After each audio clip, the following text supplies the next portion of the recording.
Oh, well, hello there, and welcome to the special episode of Snowrunner, where I'm going to recount the whole of Season 13 in one go. So, Season 13, what is it called? Drill and whatever. We're in the Almaty region, the Zerbai Quarries. And as you can see, got nothing but a blank canvas. 4 watchtowers, apparently a service hub. We've got the garage, and we're in the International Transtar 1700.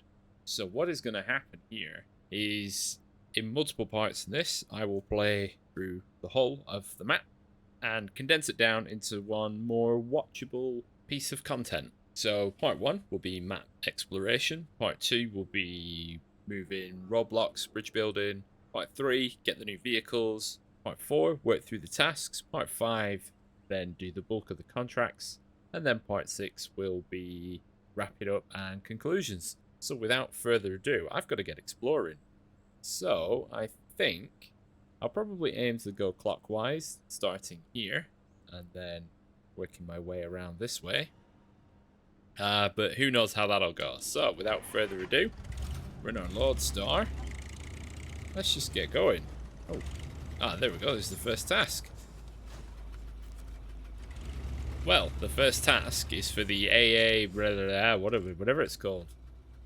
The AA58DW, which does look fairly robust. Oh, we do have a trailer store as well. So, I am tempted to take this along with me too. So I want to discover the map as quickly as possible.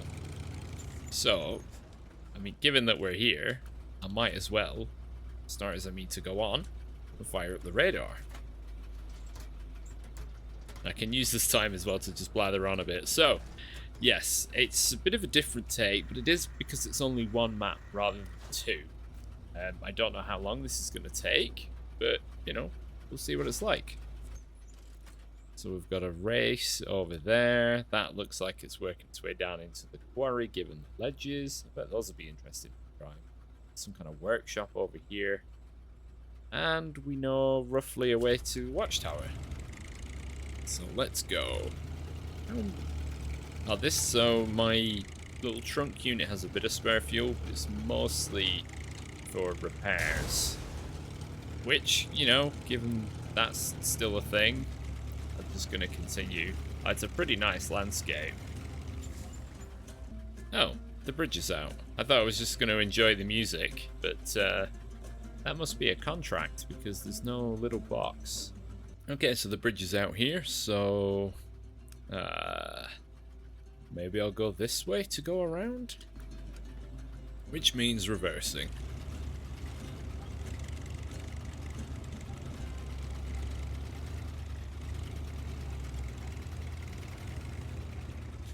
Luckily that's nice and small, so it's not too bad to flick it around. Apparently every hitch trailer's got to have a dolly axle. This is looking like some kind of trails course through a flag setup. Flags in series TV cameras, that's it. We're all about the racing now. Now I've chosen the Lordstar because it's been a while since I've driven it. And it's pretty robust and rugged. You got the all-wheel drive always on, and yeah, for this kind of thing I'm wanting to be as efficient as possible. What I'm going to do is just pop another radar scan. Okay, look, hey, there's an upgrade down here, and we can see the route to the Watchtower. Bear in mind, in this exploration, I've got to try and grab all the tasks as I go as well. It's kind of the easiest way to do it. I would normally recommend doing this sort of thing in low gear, but given that automatic tends to just slow you down anyway. This is a very easy to get to upgrade. It's quite rare. So this is the Alto 6190 engine for the AAC 58DW. That kind of name really rolls off the tongue. Alright, let's run. Leave the trailer there. I'm going to run up to this. So I'm unsure how much. Ooh, we nearly rolled over there. Unsure how much terrain the watchtowers will uncover. It might be a huge amount that I don't actually need the scan trailer. But better to have it and not need it than need it and not have it. Oh, there's a proper road over there. Ah, so that's a roadblock. There's some stuff in the distance too. Okay, so we've already done a number of river crossings. Nothing too deep, so you might not have to worry about snorkel heights and such. Even on something... I haven't actually put a snorkel on this, so... You know, I can only end well. It's a pretty nice area. It's quite bright, I think, compared to normal Snowrunner maps. It's a nice change.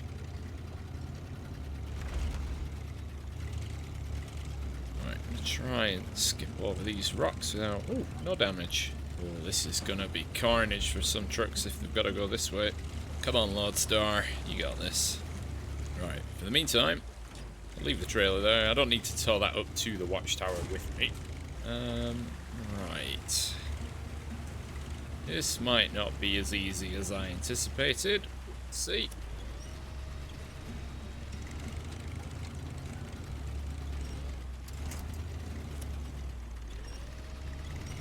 Oh, well, that's not gone too badly. Bit of perseverance. Oh, so I can head down, rehitch the trailer, grab residential shoot. This, so the trails so far seem like a fair mix of, well, rocky outcrops, mud and dirt. Oh, you have to go... There's a little Zix with a cabin, but you have to go into the river to... Well, I don't want to do that. Oh, well. Around we go. Okay, so I seem to have made it to the back of some kind of factory. Quite low on fuel. And we've got... Well, you're not driving up there too easily. Let's put it that way. Oh, there's the digger with only the engine bit intact. Oh no, there's the rest of it. Wow, this is some DayZ. 7 days level stuff, this. Oh, this looks like a quarry processing. Given I think we're moving shale, these will be the shale blocks. Not that valuable. Right, what do they sell here? Cement, of course. Right, although I do only have 10 litres of fuel. Oh, there's a hole in the road. Well, that's not ideal, is it? Well, I found the quarry. Right, where are we discoverability-wise? Right. Let's fire up the radar. What can we see over there? Over here, there's like a cargo area. Obviously, the quarry is here. It's enormous. It's great. That's a stick grenade. There's another kind of factory thing over there. There's the Watchtower I've got marked up. I didn't find anything apart from this trailer. Scout fuel carrier at the bottom of the hill. Oh, I'm only down the road from the garage. Oh. Oh well, in that case, I'll head back to the garage and then just... Oh, that's the garage there, isn't it? Haha.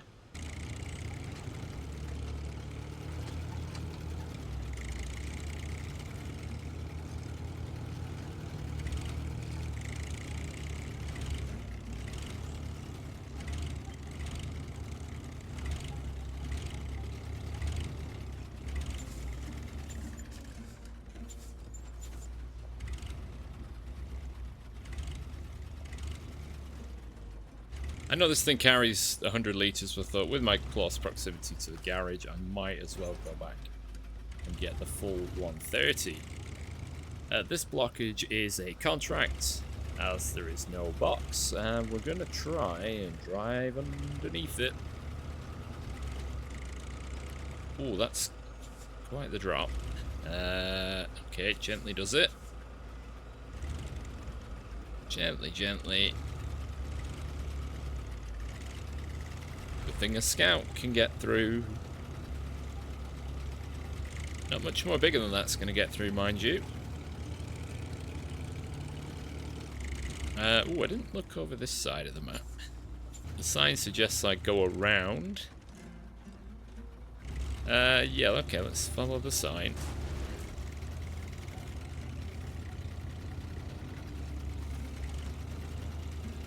Oh, I didn't need to go. There's another different, closer path.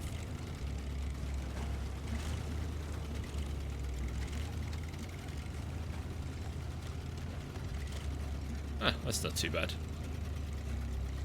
Surely we can just run up the rough ground here in order to get to this watchtower. So mind the ditch. Ah, I don't need to bring the trailer, but well, we're leaving it here. Can I get through that? No, it's a bit risky. Bit risky. There is a path there.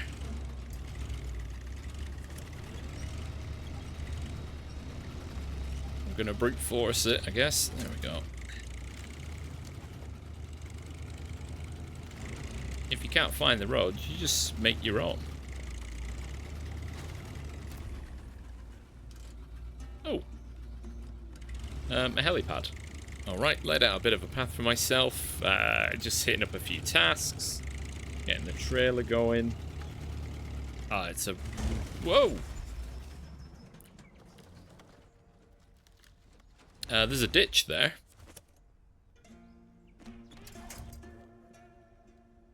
Oh. Well, that's the first full reset.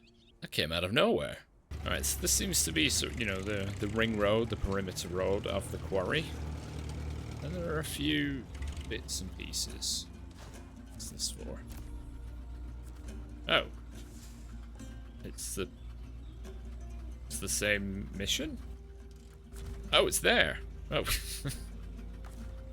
There it is. That's the new truck. Jeep thing, not a Jeep. Ooh, rolling into town. This is actually densely populated by Snowrunner's standards. That's supposed to be the fuel station. Oh no, it's milk. Those are milk jugs. Access to location. Oh, we'll have to do that quite early on. Let's see. Right, best way to this watchtower. I'm gonna carry on. Oh, if you don't have that pumpkin smasher achievement, there you go. Little field of them. Right. Ooh, we're going downhill now. There's a wooden bridge that's out, and there's another view of the quarry. Is that different? Oh no, it's a different quarry. I thought it looked a bit shallow compared to the other one. Let's do a radar scan. Ooh, a strong foundation. Wait, that's a different symbol. That's like a contract. Why is that illuminated like that? That's unusual. Just log here, yeah? Log here, and then I'll be fine.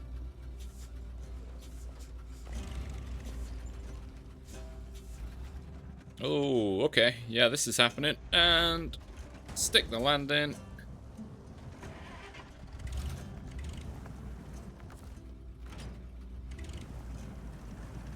Oh no.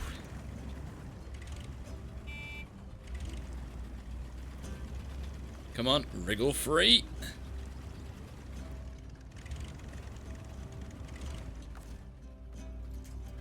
Alright, if I winch my front end.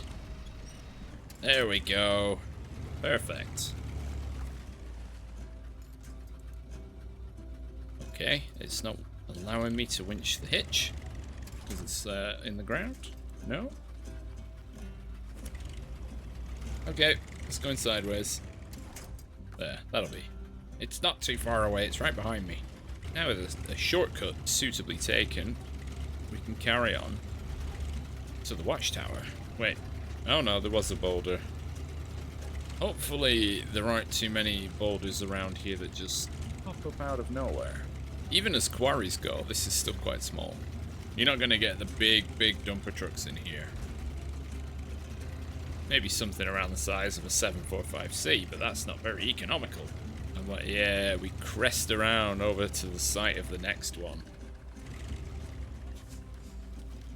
Right, watchtower number 3. All roads lead to the tower. Oh, 2 more upgrades in there. Which leaves now just this bottom area.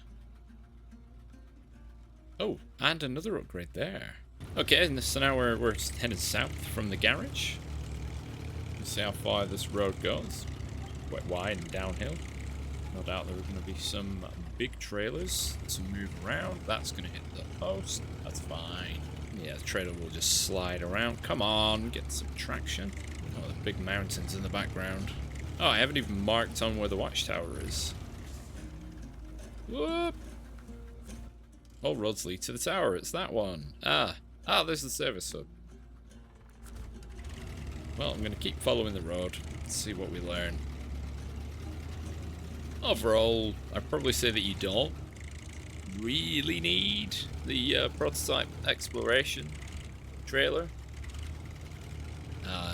Being that it's one that I thought, you know, but as I said earlier, it's better to have it and not need it than need it and not have it. So this is an area that will open up, I think, in the future. Some more? What's in here? Wooden planks, special cargo, medium planks. Everyone likes a bit of special cargo. Those look like small containers, like 8-foot containers. The Watchtower is up there. There's a huge, very square hole in the road. Is it worth me popping a scan? Not quite. I'm not into the wilderness yet.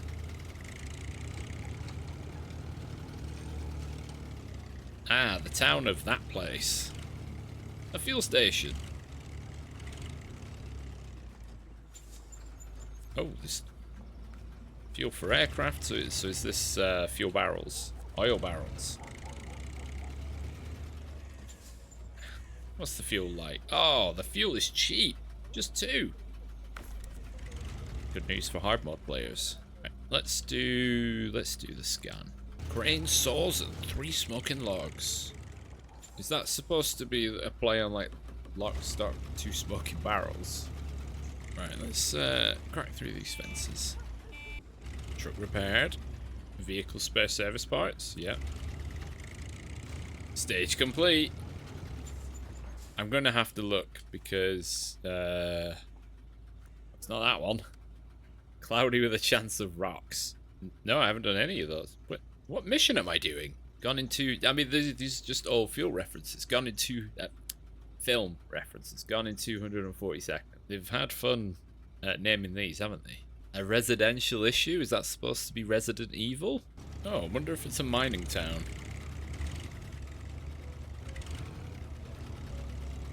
Oh, with a hole in a road. Trucks with trailers are going to struggle around here. Oh my god, there's actually somebody there. Oh, I guess it's like a hot chocolate or something. There is another person in the Snowrunner world. I don't know how he's going to get off his balcony, though. Well, maybe climb back through the window, because there's no door. Oh, if you missed my turn in. Oh, well. We're scenic routing it. There we go. Ooh, that was a crunch. I've come down here because there's... Yeah. This is why, you can see. So there are a few spots not covered by the watchtowers. Oh, there's another... That's probably another humanitarian aid point up there. See the tents? 92 horses and 1 horse breeder. I don't know some of these films. But that's a con loaf. Oh, look at this. Little mountain road. With a proper car, this would be really... Well, apart from all the rocks. Alright, so I've had quite a few detours trying to actually get to this watchtower. Ooh, that's... Gonna kind of jump that gap there. Oh, and also keep your momentum. Oh, no.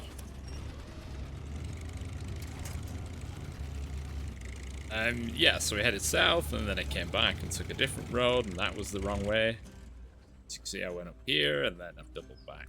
So, this watchtower is not really going to reveal very much. It revealed where one... this, not a roller coaster. Ah, hello. That is a Plaid. And there's another upgrade that I've actually driven past. Cowabunga.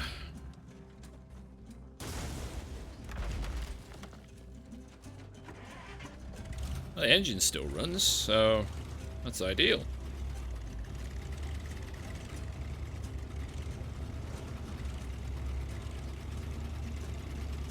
There we go. Just reverse down the hill. Let's just repair the engine. And a bit into that. There we go. Perfect.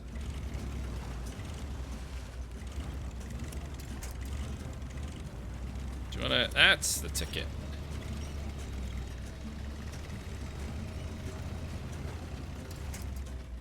How deep is that? Best way to know, look up. Oh yeah, no snorkel. That's fine. That's what repair parts are for. Taking shortcuts. Oh, I missed that upgrade again, didn't I? Yeah, it's right there. Ah, well. I mean, with it being one map, it's not like you have to point out really where all the other upgrades are. They're all in the one map. Just play the game and you get them. No real need to guide you to each one. View map. Drive to upgrade. Voila. So this, this snake's up. That's fine. I'm not going to take a shortcut. I'm not stupid. Oh, this is a whoopsie. Oh, it's concrete blocks. I can't quite get to it yet. There we go. That's physicsed in. Not a roller coaster. Rewards the Plaid 450. I think. Well, head north. Ooh, I'm surprised there's not a. Well, they always leave some in, don't they? I'll go and get airport hangars, and then I think mostly apart from things like residential issue. Oh, Final Destination, another movie reference. Okay, so we're in the woods by the airfield, as you can see, and let me spin the camera around. We're in the woods by the airfield in the northwest. This is the upgrade for the multi-purpose gearbox for the Plaid 450. So now west of the mining town, by the road, you have this upgrade, which is the Alto 4110 engine for the AAC 58DW. Well, so the upgrade in the quarry that is east of the garage is for... It's the engine, the DATS 12513C for the Plaid 450. Okay, so in the southernmost quarry, and then southeast from the warehouse, we have this upgrade upper section, which is the raised suspension for the AAC 58DW.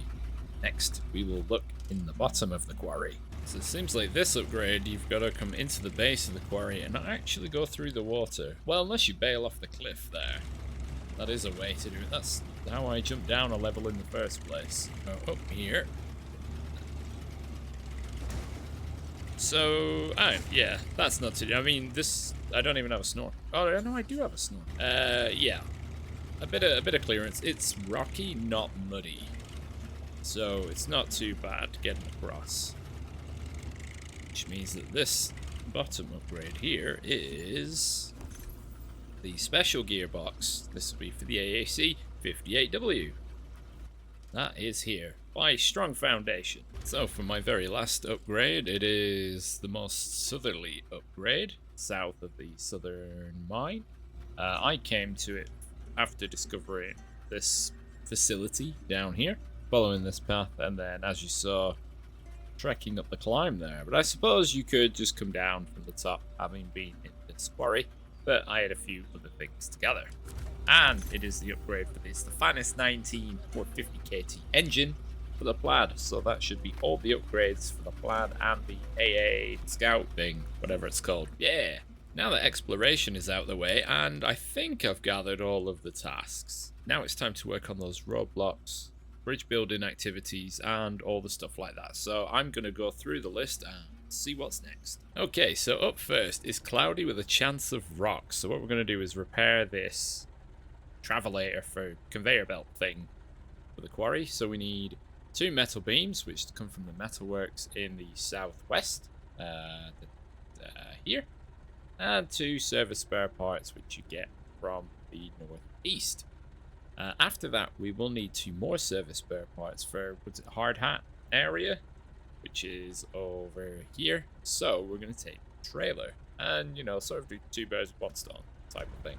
So I am in, for me, the rarely used as of 5319. It's called that, right? Yep. So what we're going to do is grab a ramped flatbed trailer, because for the following mission, I'm going to need more metal beams, so I'll grab 3, and it'll mean that I can leave the trailer with in an appropriate location for when I come back. And given that the majority of this task is mostly done by road, I figured why not do something the speed deep, see how well it goes towing 3 metal beams. On the premise that I don't run out of fuel first. The ideal if the trailer... Oh no, scratch my head. As long as the trailer doesn't smack into lampposts, I should be fine. Okay, we're rolling into the metalworks. Seems quite open for once. Maybe we can load a cargo and just loop around. That's not a safe way to stack containers. Oh, these OHS 3 tyres do look good on this truck. I don't think it's limited supply cargo. Small pipes, metal beams, metal rolls. Alright, let's rock and roller. Go. Wow, I'm already a quarter down in fuel. That's just driving on the roads. So as I've shown on snippets of the map so far, this particular route is essentially all paved. So there's, you know, it's nice and easy. Even though I've picked an enormous truck, I know I'm going to have to do a bit of off-roading. And I've gone with more dirt prevalent tyres rather than mud, because dirt seems to be by far the most common off-road surface type. Where, you know, these tyres have a dirt rating, I think, 3 or 3.2.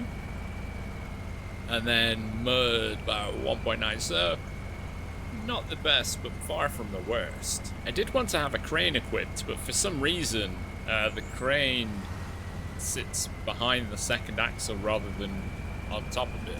So it pushes the flatbed really quite far back. And although I've now had some pretty Tokyo Drift-esque traversals down this road, we're not going to have that now I'm hauling cargo around. We're going to keep things nice and steady. No drifting, no sliding. It's nice and easy, does it? Let's see what these routes are like with a proper truck. I mean, I don't envisage... I was about to say I don't envisage any problems, but then the nose dug in. Right, I'm going to want this slightly off to the side to make it easier to turn around. Although I still need to get myself into the green box. Now I've just got to get myself across the map. Okay, we're all turned around. And we're ready to head once again. So we're going to try and cut up the back of here. And I said when I came through this in the Lodestar that I didn't think it would be doable, but we're going to give it a try. We are in an 8x8 after all, but we do have also a trailer. The first challenge is going to be getting past all this debris without breaking the truck. This is quite steep. We might need a bit of a run up. Okay, well, we're partway there. And then it is Boulder City. Come on now.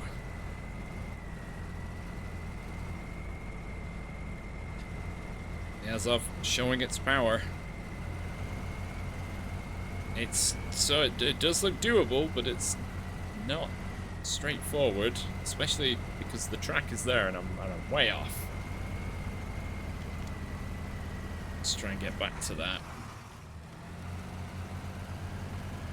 Oh, it's just occurred to me.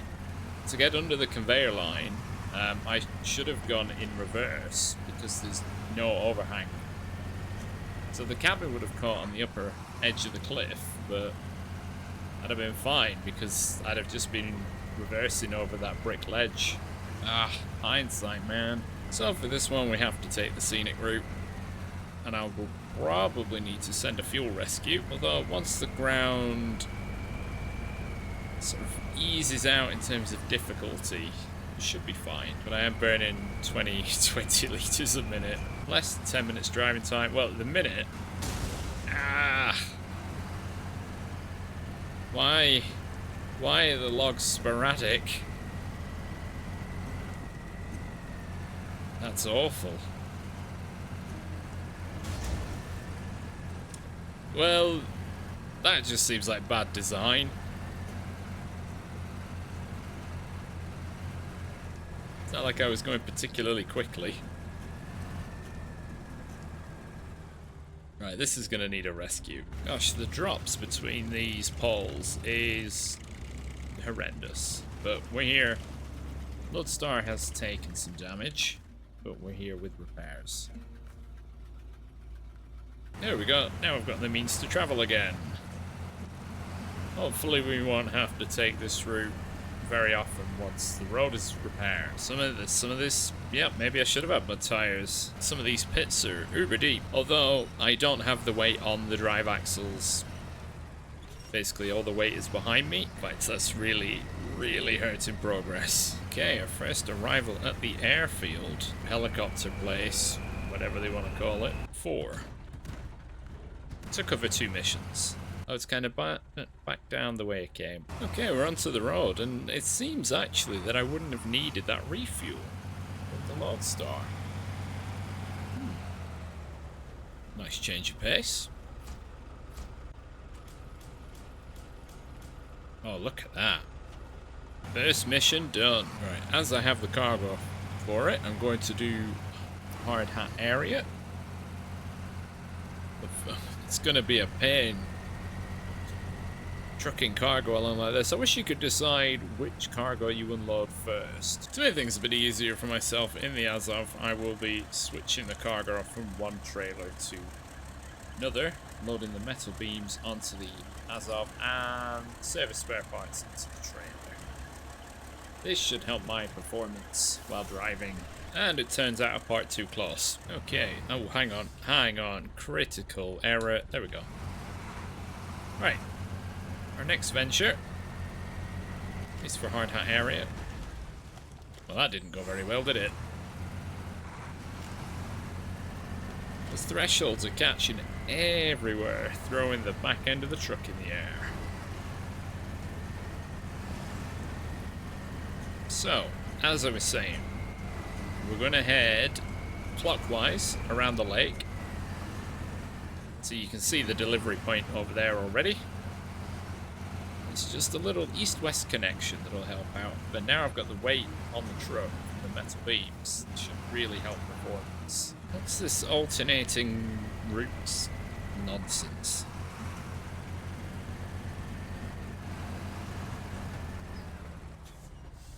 Ow. Turds. Oh well, crane truck, need you again. Use the rescue wagon.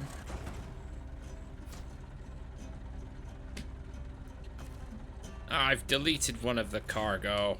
Well, that's annoying. Oh, that's annoying. Okay, well, we've made it with 2/3 of the cargo to the drop-off. That is annoying. I think what I'll do, in case I need more in the future, is I'm gonna get a semi-trailer of service spare parts and just bring those near the garage so they're a bit more accessible. Okay, so we're down at the metalworks, and I actually forgot to hit record when I was doing the other bit about the hard hat thing, but that's done. I grabbed a few more service spare parts, well, a trailer full actually, in the eventuality that I would need some more.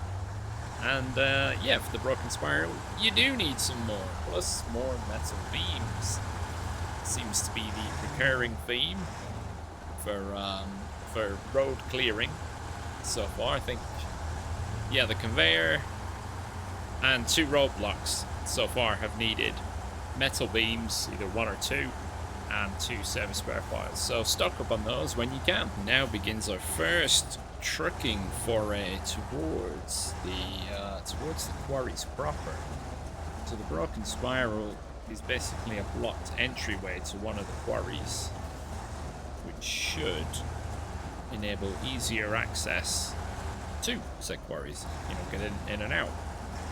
So we've got to go across the back of them and then double back into the correct position, so it shouldn't be too bad. I do like how, because this is supposed to be like slate quarry or whatever, or shale, sorry, not slate, can't be mining anything useful. It is reflected in the nearby geology. There's evidence of previous smaller quarries knocking around that are now filled with water, which is a thing that happens. Shale is pretty much impermeable, so yeah. But you know, the rock being mined essentially is reflected in the overall geology, in the terrain, which is nice and consistent to see. Although there's the odd odd outcroppings that are a bit different on top. That is a mighty old block. Hopefully, this actually gets rid of all of it, and not just half of it. Oh my god, it does get rid of all of it. That's a rarity. With a bit of inspection across the map, it seems that there are still at least 2 bridges still to be built, but I can't build them at the moment. So it looks like they might be unlocked via a contract later on. So what I'm going to do in the meantime is move on to unlocking the new Scout and the new Plaid. So, for the Scout, you want a mission a great deal, where once again, we're going to need service spare parts.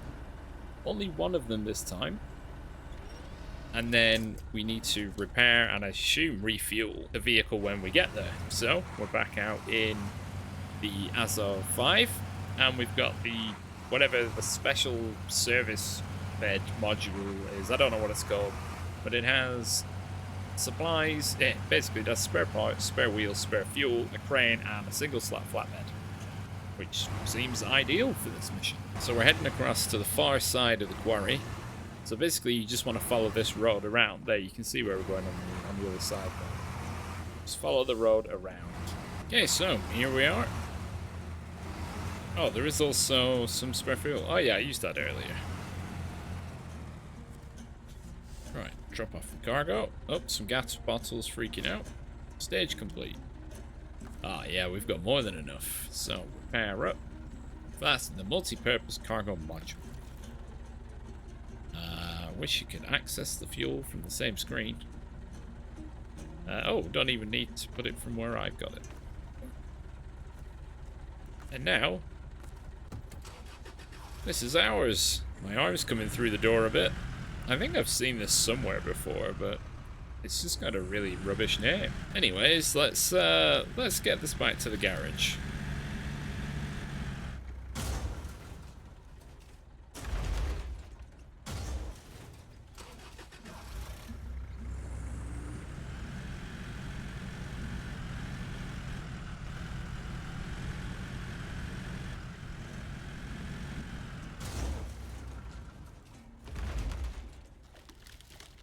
There we go. All kitted out. We've got our mud tires. We've got a bit of framing. We've got some spare parts or wherever we need to go off-roading. This is our little man now. Not a roller coaster. So, deliver to the old slate quarry 1 oversized cargo. Then, to the logistics center, the Plaid itself, and its trailer. Oh, and that rewards you with the Plaid. Okay, here we are approaching the, the Plaid crash site. Plaid? Well, at least we can push that out of me nice and easily. So, we have to load this container. I need somewhere to actually turn around. And I might try and tow the Plaid behind me at least part of the journey. There we are, all turned around. Right. Let's see if we can sort out this container. The Plaid's in an awkward spot to actually get it out because it's in front of the trailer. Come on. So that's going to need some winching backwards. You may want to use a truck with the yellow crane or bring a second truck to actually do the lifting. But with enough persuasion, it'll go.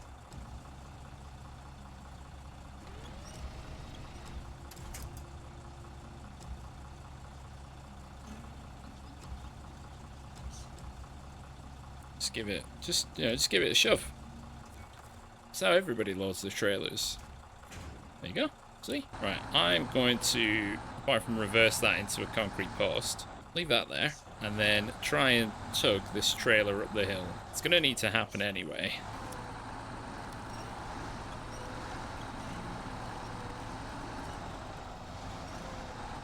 Okay, I think that will do. Is there going to be an engine power? I'm seeing action, but because I'm unable to actually move backwards, it's not really feeling up to the task of reversing. Why is it going forwards? Get distracted from the road. Just to confirm, I definitely can't get in the Plaid. No, I want to drive. Okay, this is working a bit better. It's still being quite stubborn. It's gonna hit the trailer.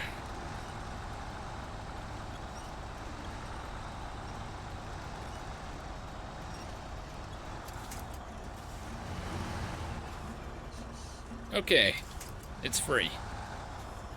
And at least the engine works. Yeah, right. Let's get back up. Now, we don't unlock the Plaid until we deliver the trailer as well, so we're going to need to come out with a high saddle. So, yeah, I'm going to try and drive these two. Obviously, the cargo has to go all the way. I get the Plaid most of the way. It has a delivery point that is kind of en route, which is here, and I'm going into here. So, you know, I can get it along to here and then into there. How well this is going to go is pretty much anybody's guess. Probably not well. Right, I'm going to have to drive, ideally, from the trailer. Let's hope that we can get through. The Plaid's supposed to be uber powerful 8x8, but I'm not actually in it, so the majority of that power will not be used. On the upside, most of my route is actually paved, so it shouldn't be too difficult. Right, we're having a bit of a sticky.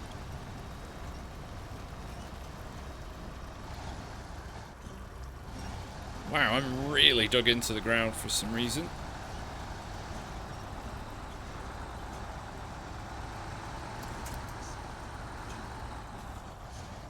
Right, this should be close enough to start towing this again. Hopefully I don't pull it over.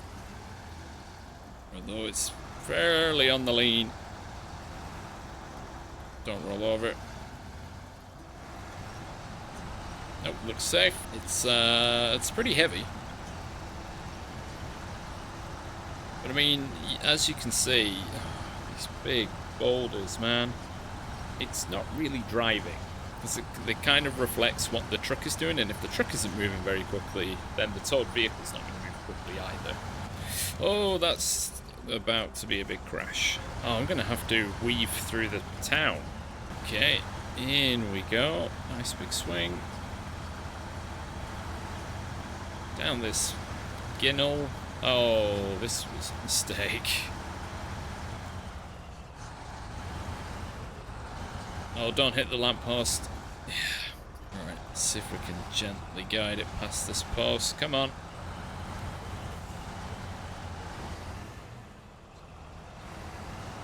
Oh, I'm dragging on somebody's drain pipe.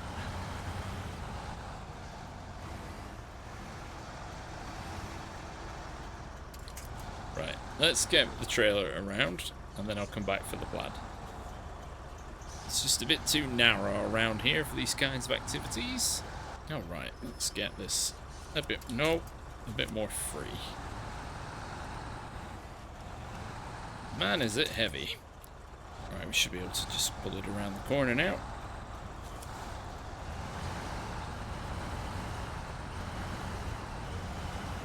It's a big beast. Man, this is top speed with this thing, is it? Alright, we're on the road again. Alrighty, this is where the fun begins. Another off-roading section. With nice tight corners. Oh. Well, I tried to go past the sign, but nope. Oh, this is very twisty for this length of cargo. Oh dear. Hopefully it's going to be worth the effort. Oh, it's decided to be stuck on a tree. Come on! There we go. A couple of big yanks and we're free. What can the Voron not do, hey?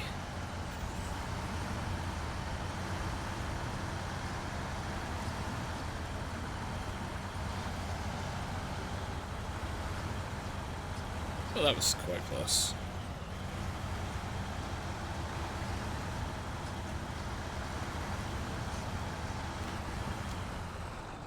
That'll do for now. It's wedged solely behind a tree, so we'll come back for it.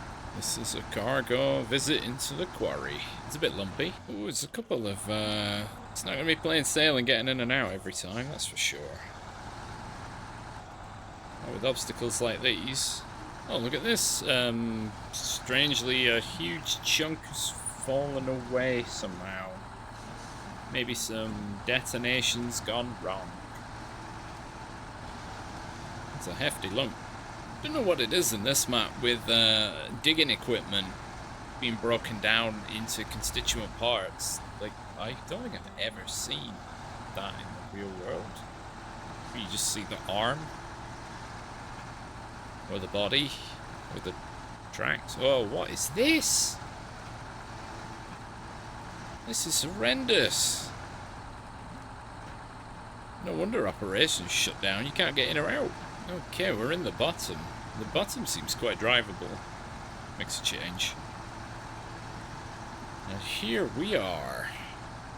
Now begins stage 2. Here we go. Right, we got the Tega 6455B. And we're essentially ready to try and pull that free of the tree. It's gonna need some bungee action. Oh, I'm winched onto the tree. That doesn't help. Oh dear, that's a good start. Oh. Oh, well, that shows how easy it flips. Alright, ready. 1, 2, 3.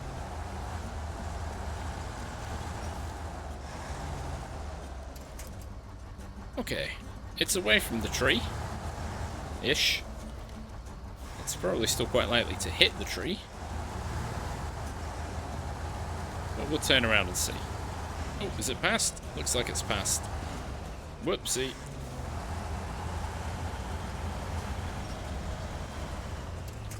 Right. For some reason, I can't have a rear attachment there. So I'm coming along here. First left, double back. Boom. Wow. This logistics area has quite the bog. And in my head, I'll put a note of this when I actually get there. I realised what I should have done to speed things up here was actually just get a high saddle trailer and a crane. A high saddle truck and a crane. Just attach myself to that wide flatbed semi-trailer and then put the cargo container on that. Although they still have to be delivered to separate places, but you could have got them part way. Oh wow, this is... Okay, maybe I should have gone the other way. Why is this even an option? Yeah, a direction change was a good change. Right, okay, which one does it go to? Is it that one? It sure isn't. Now I've got to make this tight turn. Oh, there's a scout exploration trailer there. And the 2 generators will be needed later on. Oh, there's all sorts in here. Wonderful. Alright, 3 of the mission. Deliver this trailer to the logistics center. How stuck am I going to get with this thing? It's quite wide. It's pretty long. And all the wheels are just at the back. How many times are the legs going to get stuck? Ooh, that's super close. Not a bad start. Well, this Tega sure has made light work of this job. I've pretty much been in high gear until now for the majority of the route. Just climb out of the bog and get back into that high gear. Yeah, it absolutely destroys the tow in this trailer. So this will be not a roller coaster complete once we reverse into the sweet spot. And then the Plaid will be ours.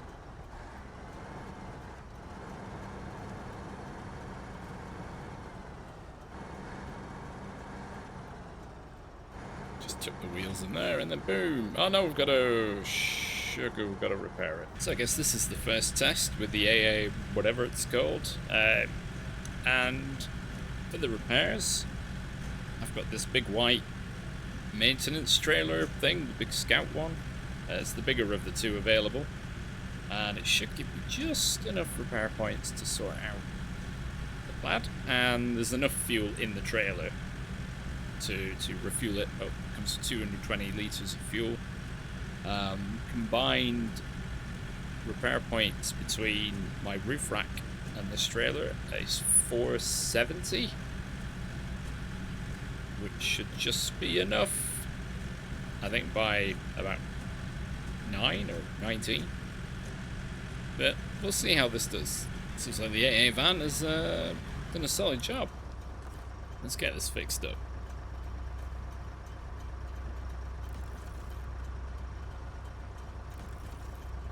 And now for the fuel.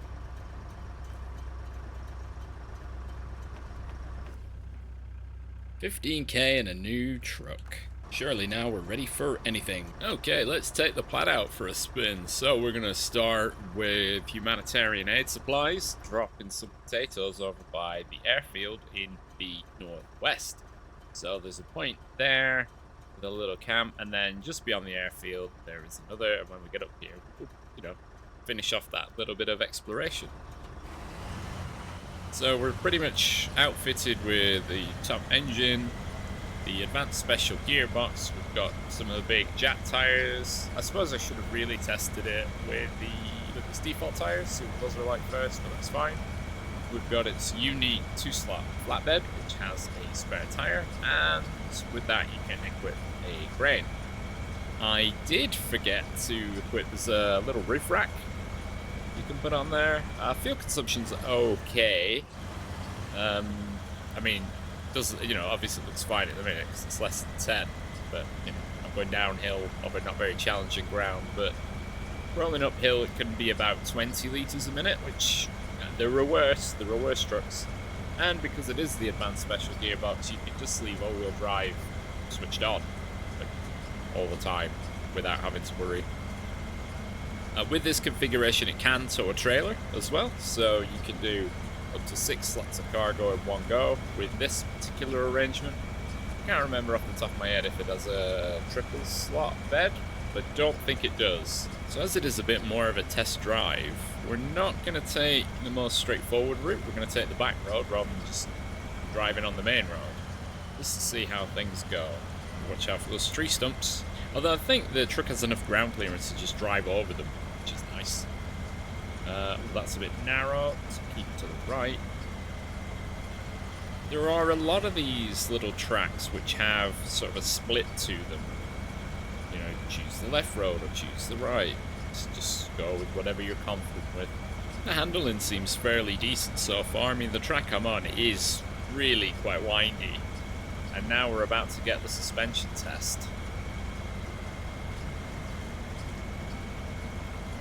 Wow. Yeah, like I say, hang on, let me just, yeah, look how deep that is. While I'm here, I will actually take some supplies from Watchtower. Basically, when you get to these logs, just go really slowly. Even low gear is too fast.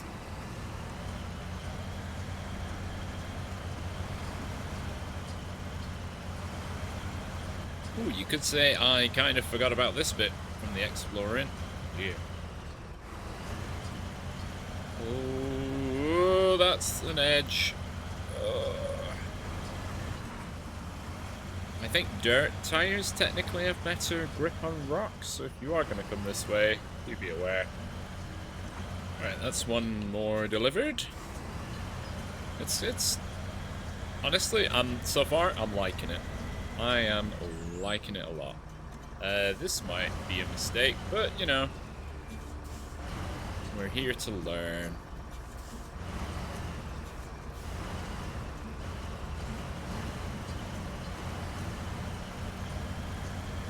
Okay, now all I've got to do is turn around because we need to go that way. It'd be interesting to know what this is like as a saddle hauler. Sure. But, you know, because it's the new big truck, it will get a lot of use. And it will bring out the Azov Atom as well, and the FEM. The Azov Atom has had some more changes, so apparently stability changes.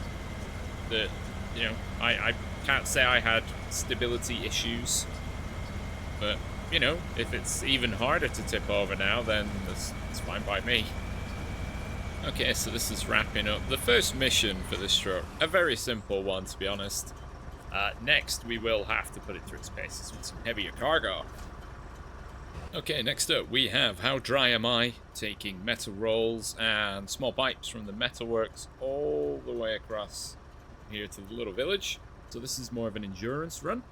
We're going to take this southern road and then head up here. I will also catch this conveyor belt inspection mission, because this opens up, I presume, this bit, which then allows you to basically shortcut up to here rather than weaving back and forward under the conveyor line. So yeah, I've got a slightly longer trailer than I need, which I guess sort of helps with testing because it's all about endurance and hauling power.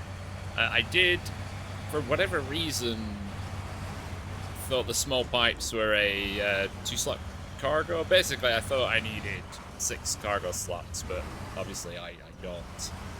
So, not sure what happened there, but yeah, we'll see how this goes.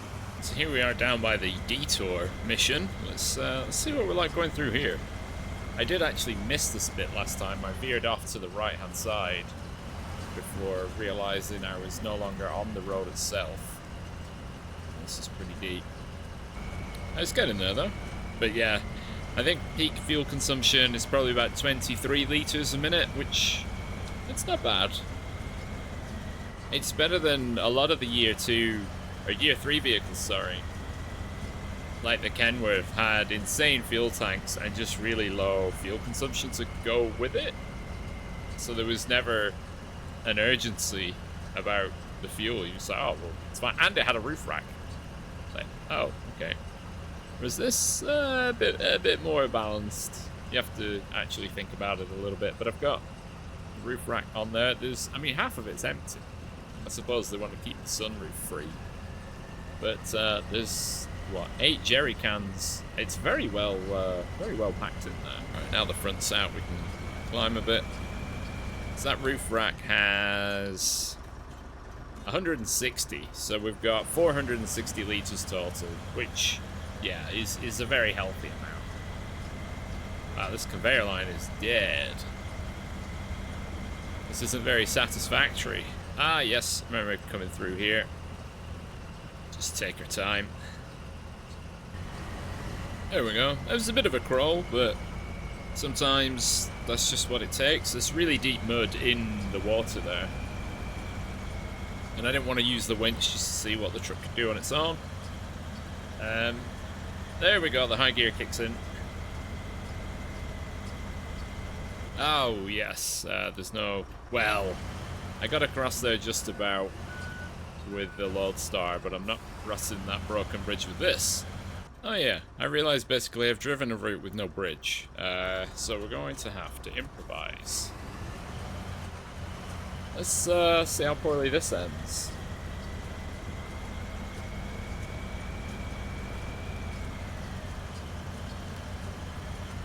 Okay, so we should be able to plough through that tree. And then going to go down this banking very gently. Hopefully the back wheels have enough force to, yes, just push us over. Wonderful. Conveyor inspection requires a scout. It is not the repair. So I imagine after completing that, it will unlock another task, which is for the repair. And as you can see, we've still got just under 70 litres of fuel left. I haven't used any of the reserves either. So, and I've been going up some pretty tricky ground. Not mud tricky, terrain tricky, undulations and such. So it's done a good job. I think it will be better as a saddle hauler rather than a trailer like this. There have been some quite slow moments, even on like dirt, which is not ideal. But anyway, I will deliver these, and I'm not sure if I'll do another mission with this truck or try and do that pipeline inspection, because there are still several roadblocks and bridges that need to be built. It's a bit unusual that you can't do them all. How am I supposed to get to this water tower? There we go. Shortcut achieved. Water tower is now open. Okay, so I've been running through a couple of the scout missions. One over some hills, and I've just come from Detour. So the first scout mission I did ran over. It's the one from here where you follow this road along and then down to there. A Detour takes you along this route to this factory, whatever it is. Now, I refueled here and then drove all the way down here, drove this route, and now I'm here. I've only used 16 litres of fuel, and the all-wheel drive has been, well, I've got the special gearbox on, so the all-wheel drive doesn't cost me more, but you've got a higher general fuel use anyway. But, I mean, the fuel usage in this thing is ridiculously good. I've been wheel spinning in mud. I've been slow crawling out. I've been hill climbing. This thing is efficient, as you will see by the end of this mission. There's a lot of these rock gaps which end up causing you a bumper and engine damage. Right, so we've got to get up there next, which I assume is, yes, I could go around the long ways, but I'll try and get up here. We did this with the Lord Star. Ow. Right. Just gotta take it a bit easy.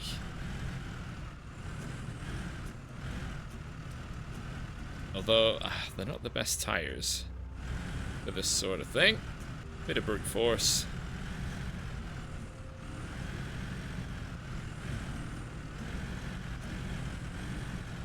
Ow. Well, the engine's going to be ruined by the time I get up here. Yeah, am I able to, can I reverse?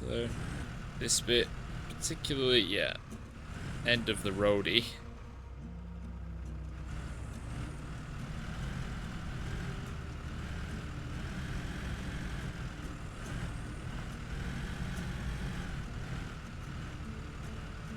Oh, come on, we're so close. As I said earlier, I think dirt tires are the better pick for rock climbing. I might have to give in, although that tree is not enough to... Well, that tree is not even in the right direction, so this is going to be ugly.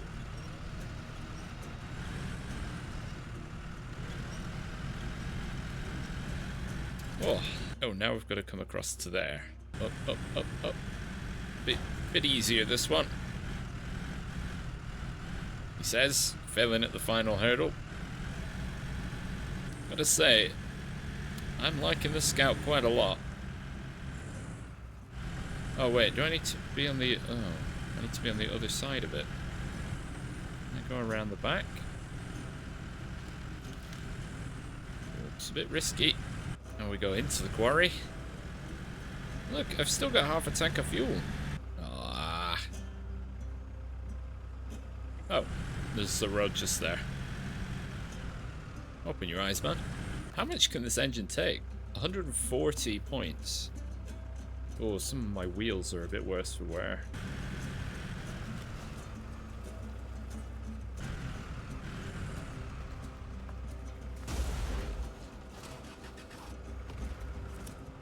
We took a tactical dive and it paid off. Not sure. The 7th is a bit too far away for that. So I've got to follow this road around. Let's see how a Scout does getting in and out of the quarry. Oh my god, the cliff broke. Alright, well, some very lumpy and bumpy sections. Do watch out for the cliffs breaking on the way into the quarries. On to the last humanitarian aid task. Now we're shifting some water, so we've got to take this water down. I think it's to this bottom corner, isn't it? Yeah, one to the ranger's house and one to the southwestern nomad camp. We're currently over here by the water tower in the Voron AE. Ooh, I think I could head this way. Or, no, it's still probably faster to go anti-clockwise around the map, so that's what I'm going to do. That's the wrong way. To the right. There we go. Yeah, so this can hold what is it, 1800? I think it's 1800, and given that we need 750 plus 900, which is 1650, we can do it all in one tank, which makes things, you know, I can just do one and then go straight to the other. So now it's a bit of road driving until we get around to the off-road bit. Okay, so we're coming up to the southwestern Nomad camp. You know, pretty easy going. It's the Vor on AE. It's not going to struggle in any of the terrain around here, really, is it? But I think for the following delivery, I'm actually going to head back to the main road rather than what I did with the Azov Atom. Ooh, sorry about your path. Where I... Oh, hang on. Oh, no, that's... Oh, yeah, it's saying fire tank for both. That was really confusing. Yeah. I'm going to head back out to the main road and head down that way rather than what is quite a convoluted back and forth road, especially the section where you have to double back on yourself. In fact, I might see if I can just get down here. Maybe here. Yeah. Okay, let's try and find a gap. This is gonna go well. Okay, yeah, we can drive down the stream bed. That should be fairly straightforward. Famous last words, as always. Oh. What am I gonna, you know, if I end up damaging the tanker, all I'm gonna do is put water in the stream. Oh, yep, that should be. Took that around. There we go, we're down at the bottom. I suppose I should probably climb out of here at some point. Back onto a trail. Oh, we want to actually go that way. Okay, that's fine. If you haven't really used this truck before, one, it's got this pretty rad paint job. And two, it's just really good. There we go, our little double bridge. Oh, I wondered if I was going to destroy the tires on that then, but no, we're all good. So there we go, this is what I should have done with the Atom previously. But it's fine. I like driving the Atom. There we go, that nice heavy water tank pushing us in through the terrain, getting to the bottom of it. There you go, there's an actually viable shortcut. That's quite rare. Alright, so this is going to take us out to the main road.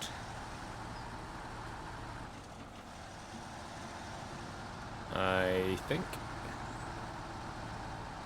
Yeah, there it is. And I'll see you near the ranger house. You just got to be careful with this wooden bridge. Oh, didn't quite get the wheels on there then, but we're okay. So it's a bit of a loose track, but it gets the job done. Oh, just back up so we can make the corner a bit better. Yeah, there's not much left here in terms of road, and then it's just a bit of a. Well, it's not. There's not much left. I don't think there was much there to begin with. Don't take the corner. Just go straight over the mound because then it makes the left turn a bit easier. Ooh, there we go. One last turn in. Right, that's another task done. Oh, I missed the reward. Whoopsie daisies. Okay, so final destination. I'm in the Kenworth, and you can see it says deliver to the northern nomad camp. 1 medium logs. And then you're probably thinking, why has he got medium logs on his truck? Well, you see, when you deliver those medium logs, you have to take the trailer back to the logging camp. So what I propose to do is to load up on medium logs at the logging camp, or you can take them out of the trailer. Drop the trailer roughly where it should be delivered, so it's in the right spot, and then just drop the logs off. I mean, you have to do technically one and then the other, so it is a bit of a guess, but we're going to find out when I actually drop the logs off. So the trailer, as you come out the logging camp, the trailer in question is to the right. And it's here, so I need to turn myself around, because what I'll also do is get rid of those logs. So we'll remove cargo. Oh, maybe I can only remove cargo I am connected to, because this will make turning the trailer around easier as well. Trailer is too far away. There we go. Alright, let's see. Remove cargo. There we go. Right, I'm going to detach and then turn around. Alright, there we go. We're reattached somehow. And we're going to go up this hill. And what we're seeing is a Kenworth, slowly but surely, going up a hill. Right, so we're near enough. We're back to the logging camp. It is just going to be a guess as to where the delivery is. It's either going to be in the loading box or next to it. So I'm going to put the trailer sort of across in the loading box and sort of to one side. I'm going to try to. It's not the biggest area, if I'm honest. Or it could be there. But I can always quickly run a truck up here to find out. Right. It's going to be easier said than done.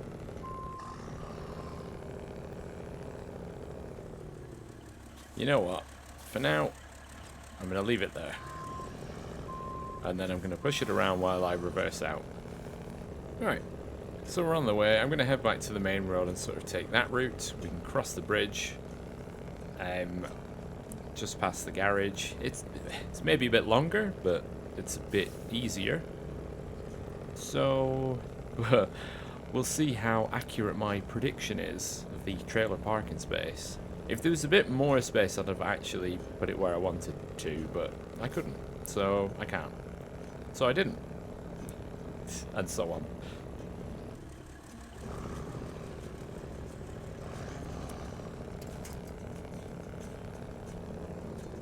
Okay, we got the last little bit, just approaching the northern nomad camp. We'll see how my log trailer prediction paid off, or whether or not you can actually do it this way at all. You know, it might actually say, oh no, you need the logs from that trailer specifically, but I have deleted that cargo, so if that is the case, then I'm screwed.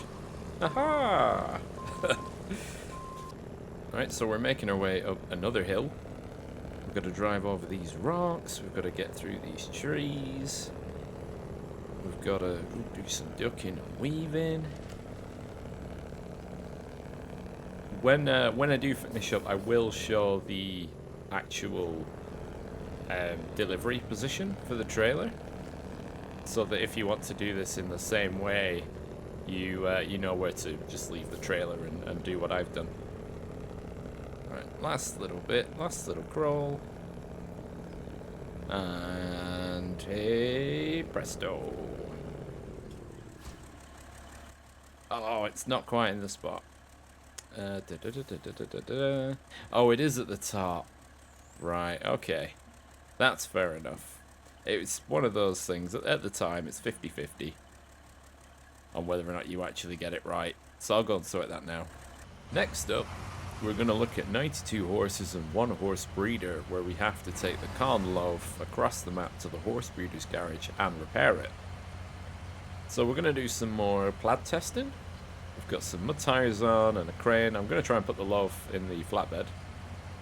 And I used the Scout to get the larger the Scout maintenance trailer, which I think actually, you know, aesthetically fits quite well behind this truck. It's just a shame we can't properly connect it.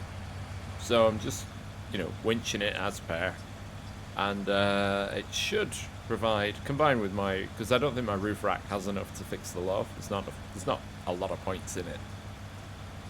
So yeah, we're going to do it that way, and then that should hopefully hold out. So I'll see you at the loft. Right, we're here. It's a bit of a predicament. So the maintenance trailer did roll around a bit. One clean side, one dirty side. So we're going to have to... Oh, yeah, I can't access the repair parts, can I? Because I can't properly hitch to it. It's the simple things you forget. Unlike refueling, where it's just proximate, for whatever reason, the repair parts, you have to be attached. Then why? Why? Anyways, right, let's get the loaf up here. I might as well just delete that trailer. Let's get the bread in the basket.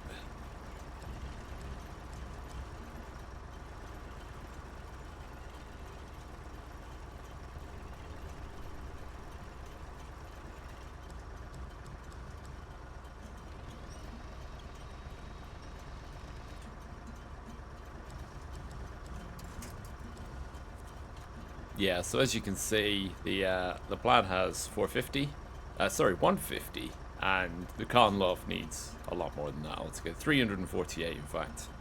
So yeah, bringing that trailer was a waste of time. I should have just brought a van body trailer, but I was thinking I'll take something small. Oh well. Right, this is now going over here, so I might take this alternative because the bridge is intact. No, it's still faster to go the other way. Pretty much still faster. Okay, so I've had an assessment. You know, we have to come back by the garage anyway, so we're going to roll in. It's my fleet of prepared vehicles for upcoming missions. There's a lot of Vibra-sized missions coming up, so I'm breaking out the Bandit, as you can see. But I'm going to buy a van body trailer and repair the car now. Chances of me rolling over are very, very low.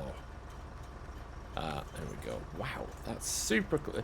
There's stuff that is further away when you attach a trailer, but yet the game says no, you can't attach. No.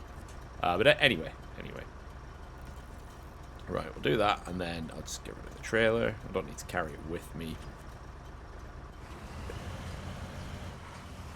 Any future damage I can repair with the onboard supplies. So now it's just a case of actually dropping the vehicle off. Okay, so as you can imagine, fairly uneventful drive from the garage to here. And oh yeah, I just need to put some fuel in, because it says repair, it doesn't say refuel, but then it's like, oh no, you should refuel. Okay, and ta-da! Wow, you get 5k for that. That's pretty generous. Alright, it's time for another Plaid mission. This time, residential issue. Definitely not Resident Evil. Where we've got to recover this cabin and the Zix 5668 to... Oh, they're going to two different places. So we're going to put the cabin... can't think you can pack cabins down. Unless I'm thinking of a slightly different cabin that has skis. Come on, in you go. Whoa, okay. It's a bit tall. Right. I'll put it there. Oh, I have the option to pack. Okay, can't pack down. So this has to go to the airfield. Oh no, the helicopter pad, sorry. Which is there. The processing workshop is... I know what I'm doing. There. Okay, so they're both kind of en route. So, I suppose that's the easy bit. I don't think I have to repair the Zix this time. So, I'm going to try and... I guess lift it up as much as I can. And just drive off. Just to get it up out the river. Like that. Well, I think that went quite well. Right. Let's get that central winch point. Because they're so close together, it's a bit of a faff to get the middle one. Because middle is best. For towing vehicles, middle is best. I look like I've got a motorhome. Right. So this is going to be a journey back to the road, I think. Am I going... I can go left here? Ish. We'll see. So the cabin to the helipad... I don't... what the... This doesn't seem like a sensible route to take. But, you know, we're here now. Okay, we just take it easy. I slightly got the nose stuck. Yeah, this is definitely the way we intended to go. Right, now we just got to get the Zix across too. Whoa, whoopsie. Oh dear. Okay, we just bail off this bit. Like that. This is definitely the optimal route for a vehicle such as this.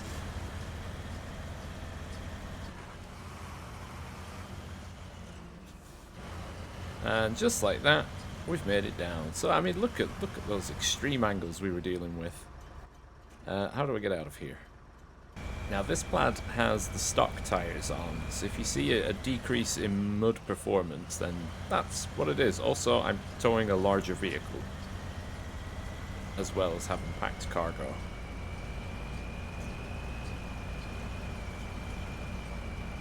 Well, I think we're getting there, slowly but surely. There's a lot of roots and dead trees around here. Roots are one of the worst obstacles in the game, in my opinion, because they are basically immovable, and they will just grip and grip and grip onto your vehicle. Especially if you've got a low bull bar like on a semi-trailer. Oh, if it gets hold of that, you're stopping. Right, so we've just passed the processing plant, and we're going to leave the Zix where it is while we nip this to the helipad area. Yeah, I really do prefer using the Plaid with big mud tires rather than the default tires. It just don't seem to perform as well. I mean, they're probably, you know, fine in the dirt, but I've gone through quite a bit of mud in a previous area.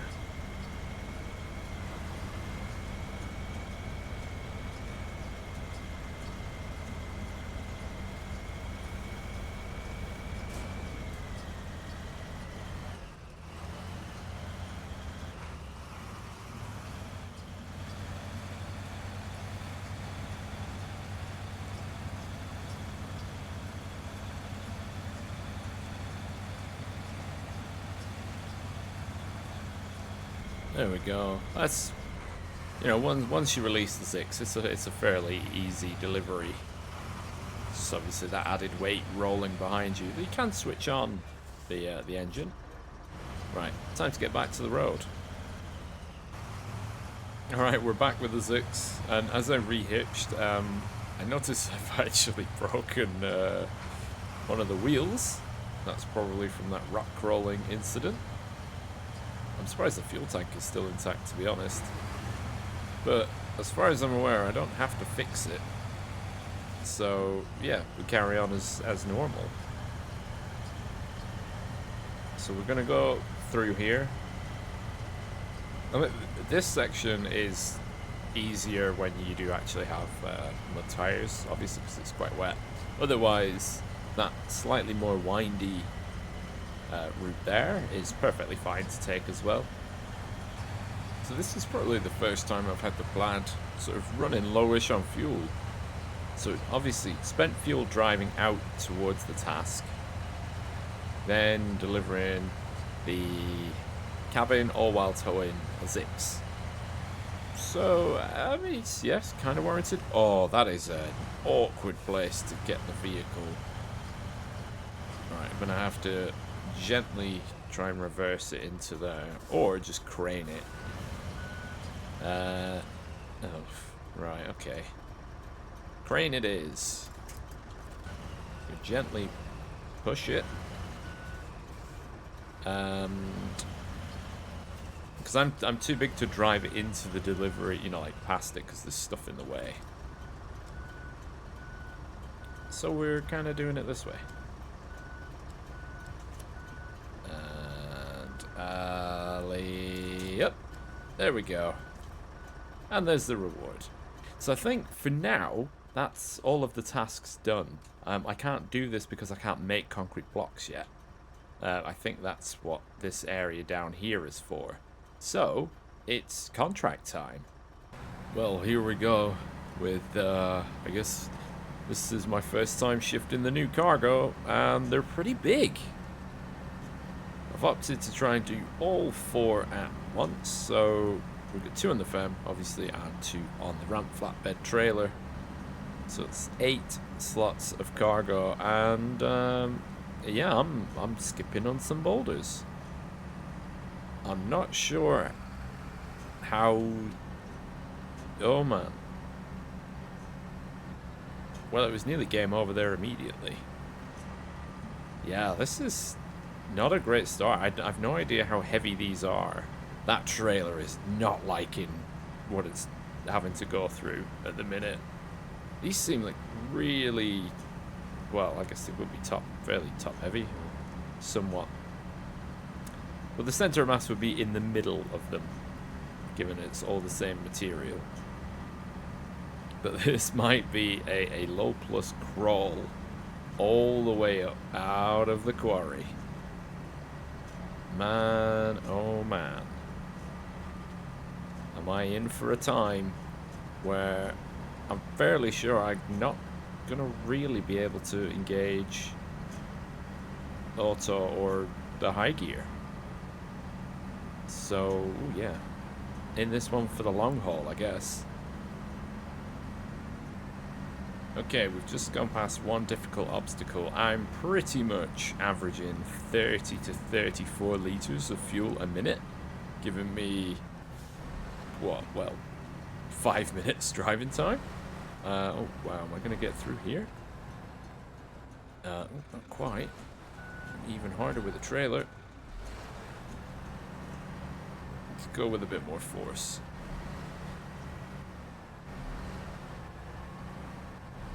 There's quite a bit of snaking. Obviously, an aspect that makes this a bit more difficult is the way that the FEM steers, because the steering gear tends to move towards the path of least resistance, meaning you've got to make little adjustments. I suppose you could do 2 twin steers for this. I mean, the super heavy, if you pick the super heavy trailer for doing something like this, then, I mean, fair play. Also, let me know how long it takes you to actually do that without wanting to throw the trailer off a bridge. But yeah, I'm just gonna plod along. I've used about, what, 100 litres so far, I think, ish. So, yeah. Not sure what happened there. I was turning the camera around, getting ready to set off, and the trailer just tipped over. So perhaps the center of mass for these blocks is maybe a bit higher than it should be. Right, engine off. I'm going to need a crane down here. Right, let's go for a full lift. Well, I think it is stressing a bit. We do need to turn the cargo around. Oh, hopefully I'm not too close to the trailer, aren't I? Right, well, we'll put that one on first. At the back.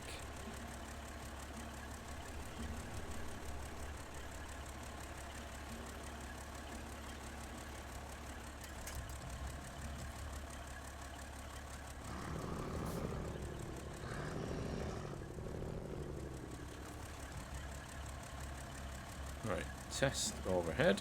Yeah, that'll be fine. And the Kenworth is more than sturdy enough to support lifting these, which is also good.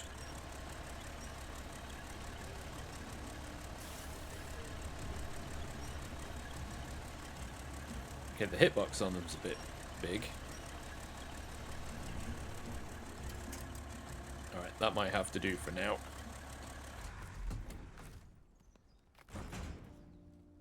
Okay, ready to rock once more. How long before I tip over again?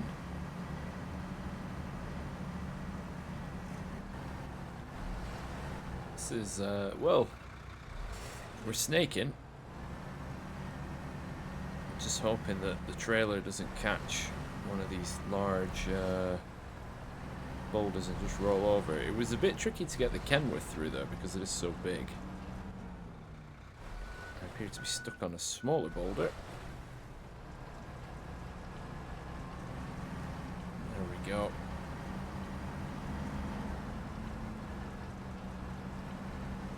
Oh, it's fuel. That's what's going on.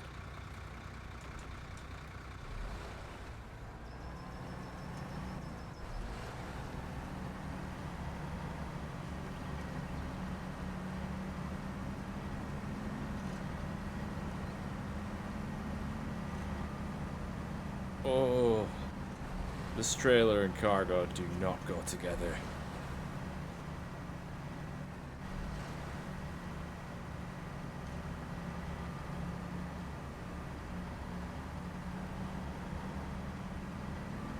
So I might struggle on this hill.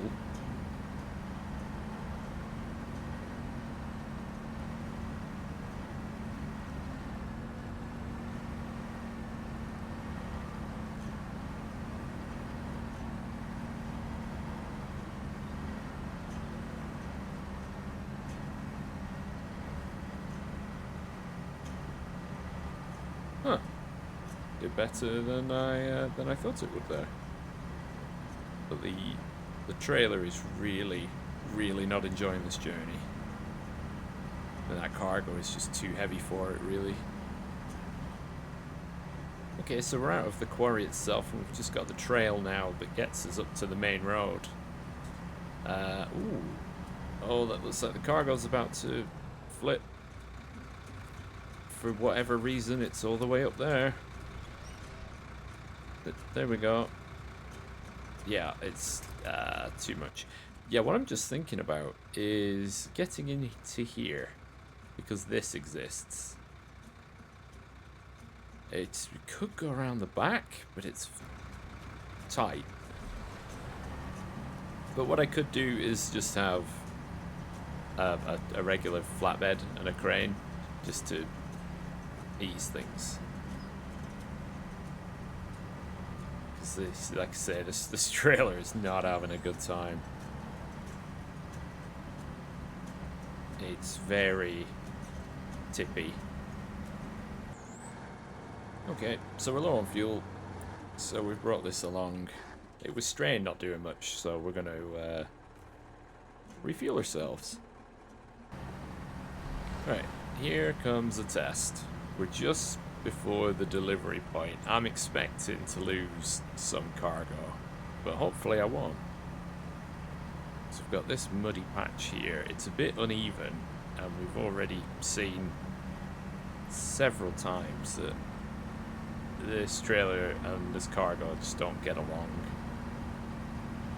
I've probably in total gone through about 400 litres of fuel, maybe not quite that. Actually, yeah, probably about that much. And, actually, oh, what? Oh, hitbox things. I'm quite happy with that. All in one go. Bosh.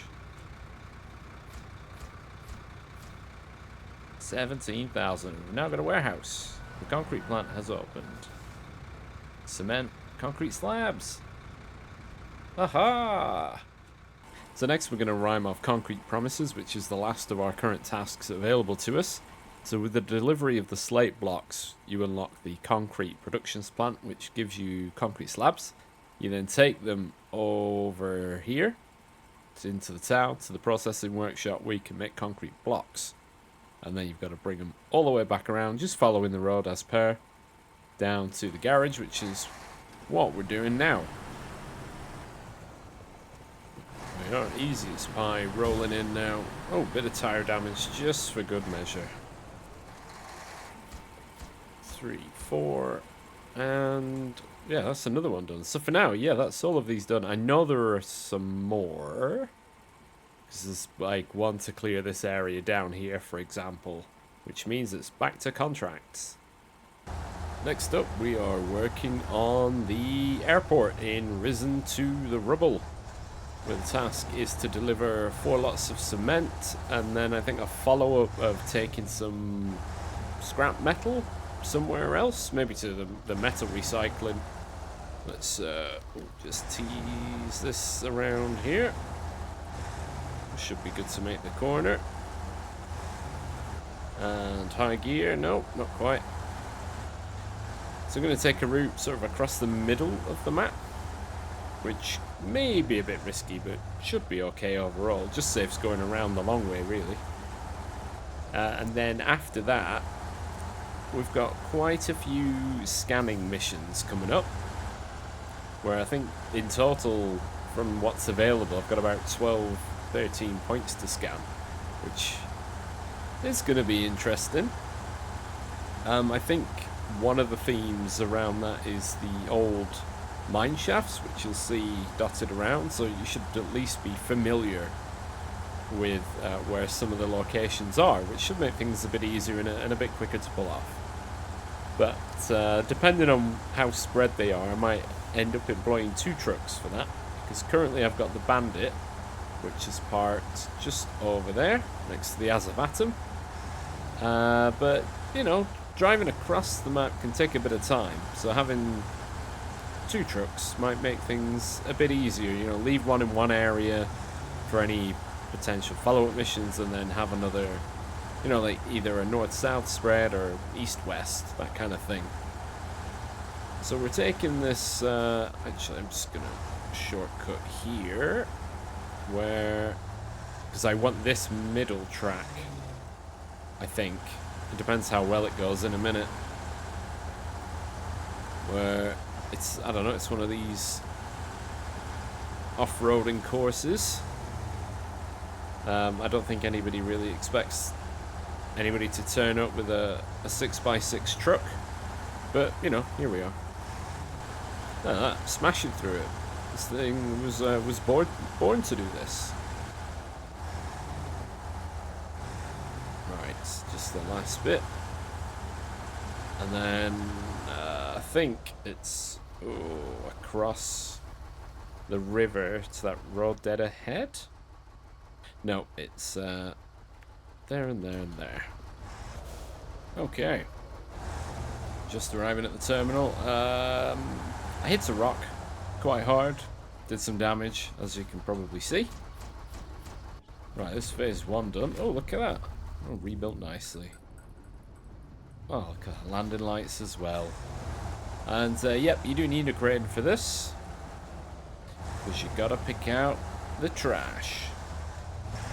Luckily, I've got baby crane, because that's always helpful. Okay.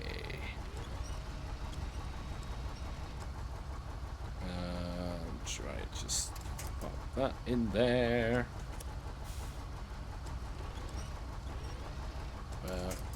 Oh, it's not quite going, is it? It's there we go. Let's give it a shove. If only there was a type of truck that specifically could pick this up, and even has on the model an attachment point just there. If only such a thing existed. Right, let's that's not where I want that to be. Oh, hang on. Unpack. Detach. Oh, let's lift that up. Yeah, I need that a bit further back.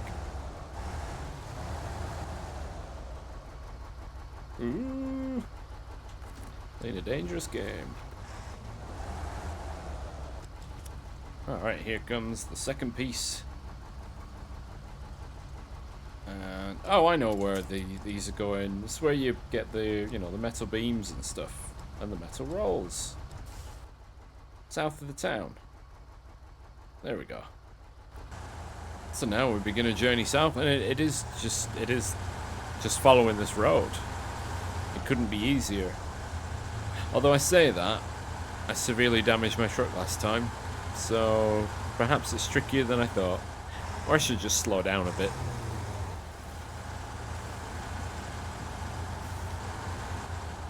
Why don't we try this shortcut? See how this goes. The expressway down. Oh, I kind of regret it already. It's very rocky. Maybe with just a regular flatbed, it's a bit more safe. But your trailer's going to be thrown around a fair bit.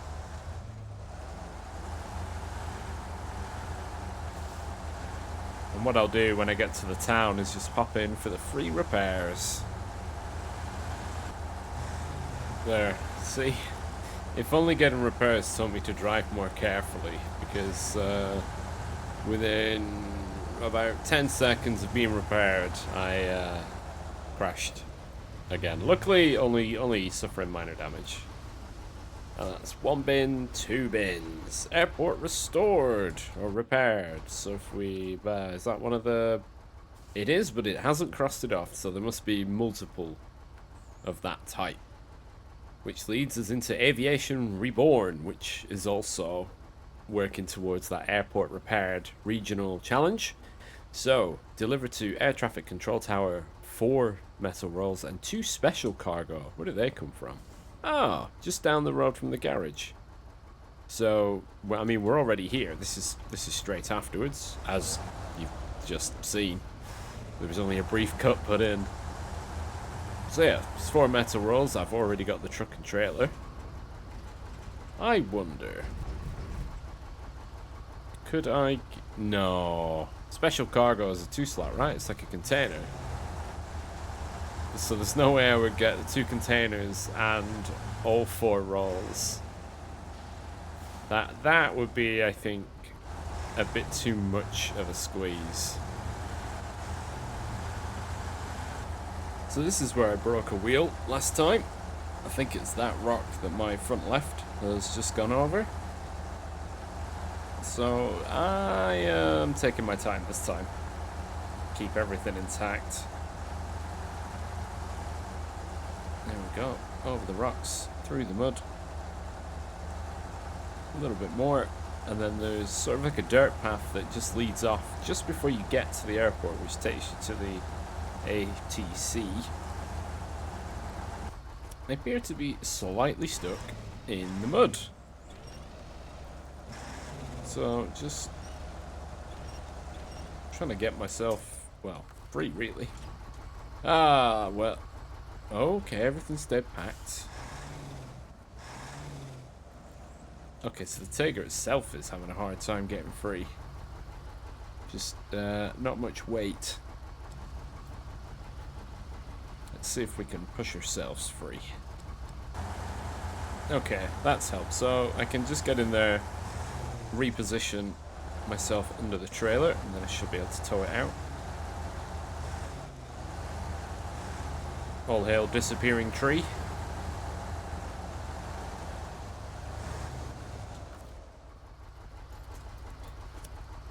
Alright, let's tow that. Too far away.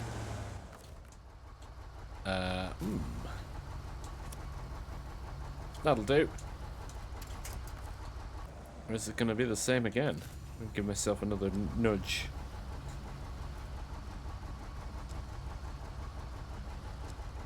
Oh, that was nearly very bad.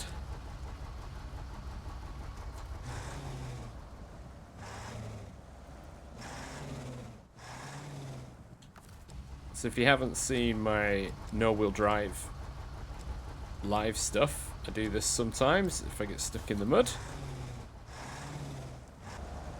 Oh, okay, I think we've got movement. Just gonna be very gentle on the accelerator.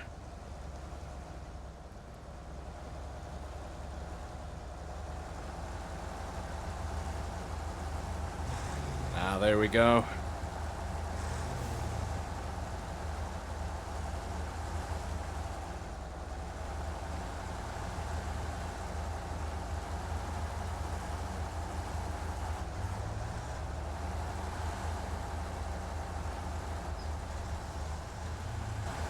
it's the ATC. So, oh, yeah, it's fairly easy. Bit weird that it is such. Well, it's not even a road. It is just some tire marks in the grass up to the control tower. I don't know why they couldn't have built the control tower a bit closer, and to compensate, just built up a bit. But you know, whatever. They probably had their reasons. And here we are. And now it's going to get the special cargo. I have really gone a different way to what I intended. I intended to go over the racetrack route again, but instead I went too far. So I've just extended my journey and probably made it a bit more difficult. Given that, you know, containers tend to be a bit more top heavy than some other cargoes. But we'll see how it goes. So we've come into the airport from the northern edge this time, and we're just approaching ATC from, well, the other side really. There isn't actually a track drawn on for this side, but it is there. I mean, driving across the grass would be fine enough anyway. So here we go. Hopefully that radar dish will start to spin.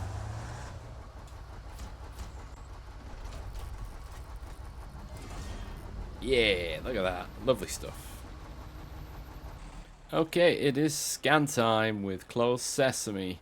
So, closest to us is the northern mine shaft, which I'm hoping is roughly around here. I think there is something there. You can kind of see some debris. I know there's one over here. There's one here, but that's related to a different mission because the distance isn't quite right.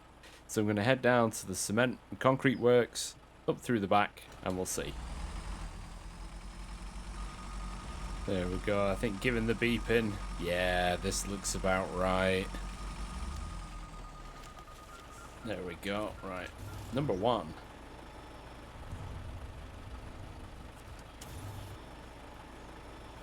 So that is there on the map near the loggy death trap. Right. So we've got southeast and southwest, nearly equidistant. So, right. How far is... That's 2023. So should bear in mind, so at the minute I'm looking for southwest, which would be 1983 meters. There's nothing particularly standing out on the map. You know, little hole in the wall, which is normally what this is. So I'm gonna go with that as a guess so far. So, back to the garage, I think, and then a trundle along this route. Okay, I'm at my first markered location, and this is clearly not it, but we are just under, well, we are now just about 100 meters away. So we'll keep on pressing. So as I mentioned, I'm using a couple of trucks because there are several missions for scanning. So I'm just going to keep several trucks spread across the map because that should speed up my progress rather than using one truck to hit all 3 points.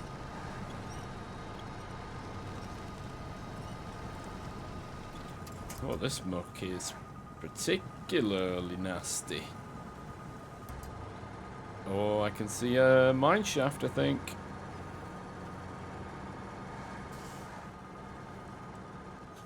Let's have a look on the map.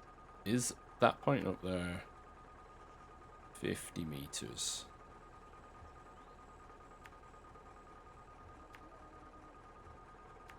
That bit, roughly, maybe.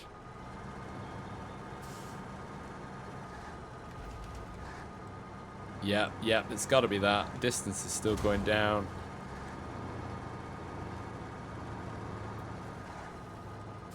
Come on, mighty Tiger. Okay, yeah, so that's the southwestern mine shaft. If I spin the map around properly. Right down in that southwestern nook on the ridge.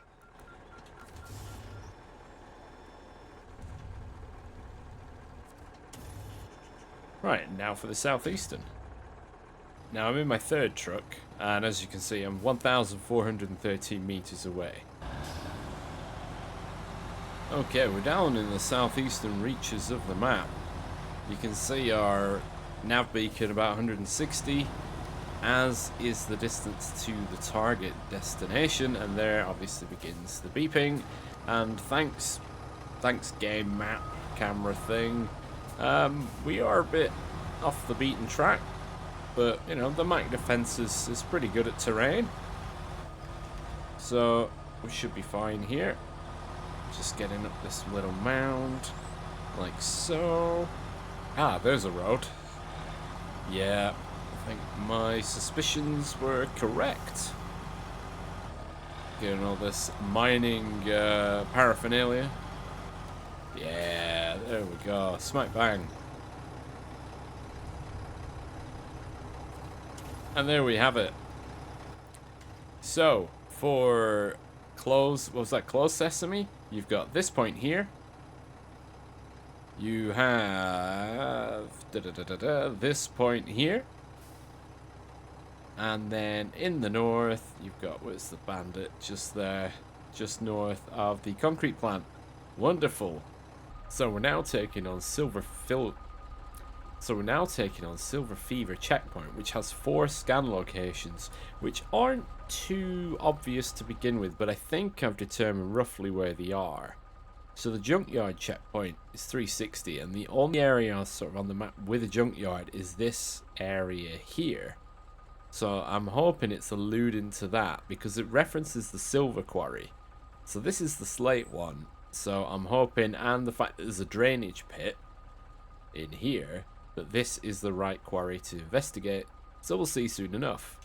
So, oh, there we go. There's the junkyard. So I wasn't far off. Had the right idea.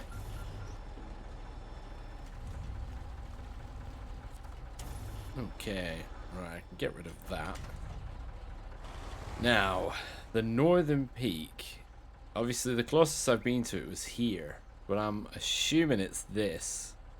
Because if I go to here, the distance starts increasing. If I go this way, the distance increases, and this way, etc. So I think it's here. Because when I've gone this way, it's gone up, so I don't think it's there. Unless it is. In which case, I might be looking for a long time. And then, right, Eastern Cataract is 320 from here. So it's not that far. That could be that. Nope. 320.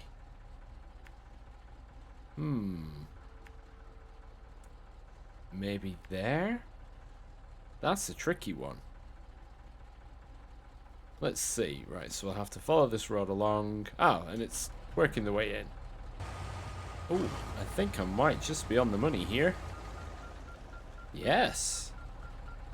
So, just after the breakable section, and where this gap is, you can sort of see where I am there. You can see where these little bricks are, these little blocks. That's where I am. So the next scan is underway. Now I'm hoping that the northern peak checkpoint isn't further out of the quarry. If it is, that's going to be a long old trip getting out, and then I would just do drainage pit next, but you know, we're going to see in a minute. Right, obviously the beeping's going, but that's for drainage pit because it's only 90 meters away, which, well, that's 80. So oh, is it actually going to be there? Oh, and I've got to like amble my way around. I'm going to try, oh, 150.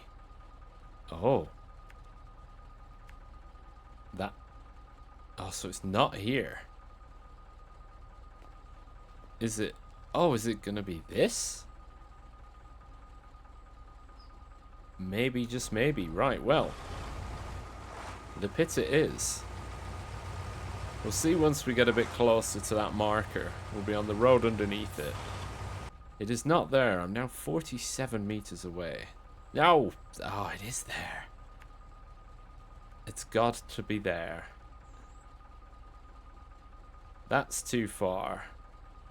And it's not going to be down low.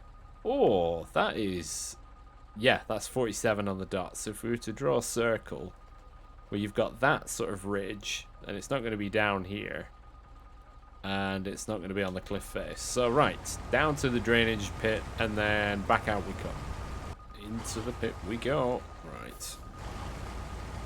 Oh yeah, you can't go around. The pipes there aren't actually on the map, but I think I showed this with the Lodestar.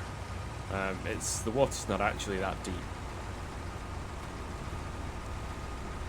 Yeah, it's the sensor point is out on this ledge. Right, just there we go. Right in the bottom. Oh, and I've got to come all the way back out.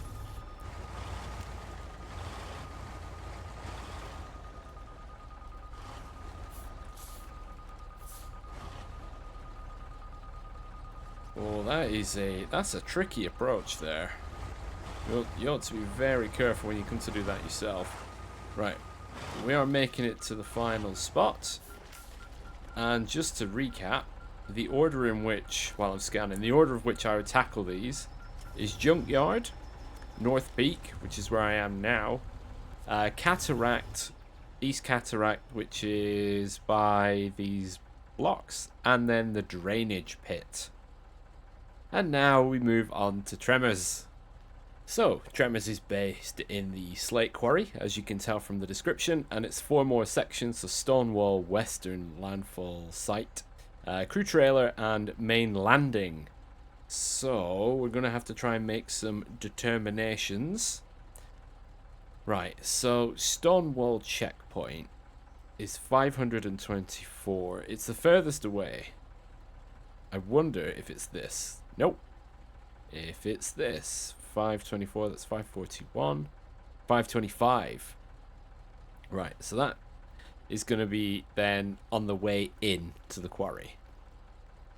The next one, well, Western Landfall Site, that could be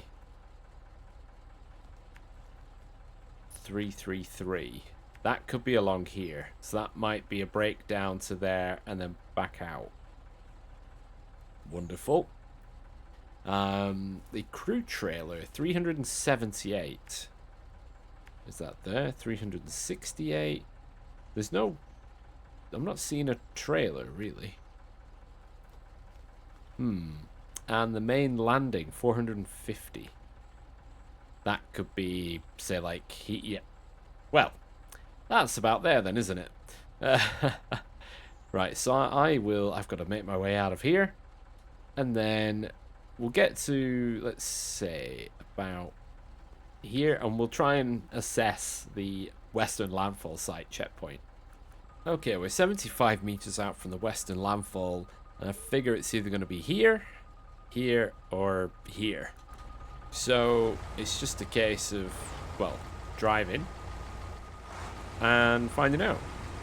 So we're still going down, still going down, still going down, much bit slower. Oh no, there we go. Right, so it's not to the north. I think it's straight ahead, judging by the meterage change. So I'm gonna work my way down and around. Or can I drop down there? It doesn't look... Well, I mean, I guess I can. Whether or not I survive is a different question. Can I drop down here? Ah, this looks a bit better. Nice and easy. Gently, gently. Oh, there is a ramp there as well. Okay, 72. 71, 73. Oh no, I'm looking at the wrong one. 20, 16, 12, 9. There we go. Oh, so it literally was just off that drop. If I'd have gone really slowly, I could have had it. Right. Time to reversey. I think we've got one over well, across the other side, for sure. Huh, okay. So I think the stone wall is actually down here. 35, yeah. So I've just... Right, I'm 35.3. If I start reversing, 35.1, 34. So I think it's down there. So it seems like of the 4 of Tremors, only 1 is really outside of the quarry. And it's not even that far out either. Whereas then the other 3, they're a bit more easy to navigate between. I suppose these missions are fairly straightforward for the scanning ones. The only issue is that because of all the proximate locations, the beeping is near constant. When, you know, because it's your sub 150 meter beep. Yeah, it's all I've been listening to mostly for the last, half an hour of actually recording all of this. Okay, working away in, hopefully for, yeah, there you go, this stone wall. Right between the tracks of the excavator and the arm. By the stone wall, surprisingly. So, just for reference, turn the map around properly. Yeah, you're in the top right corner of it. Okay, I'm heading for crew trailer checkpoint, which I believe is this red cabin on the right. And I am wrong.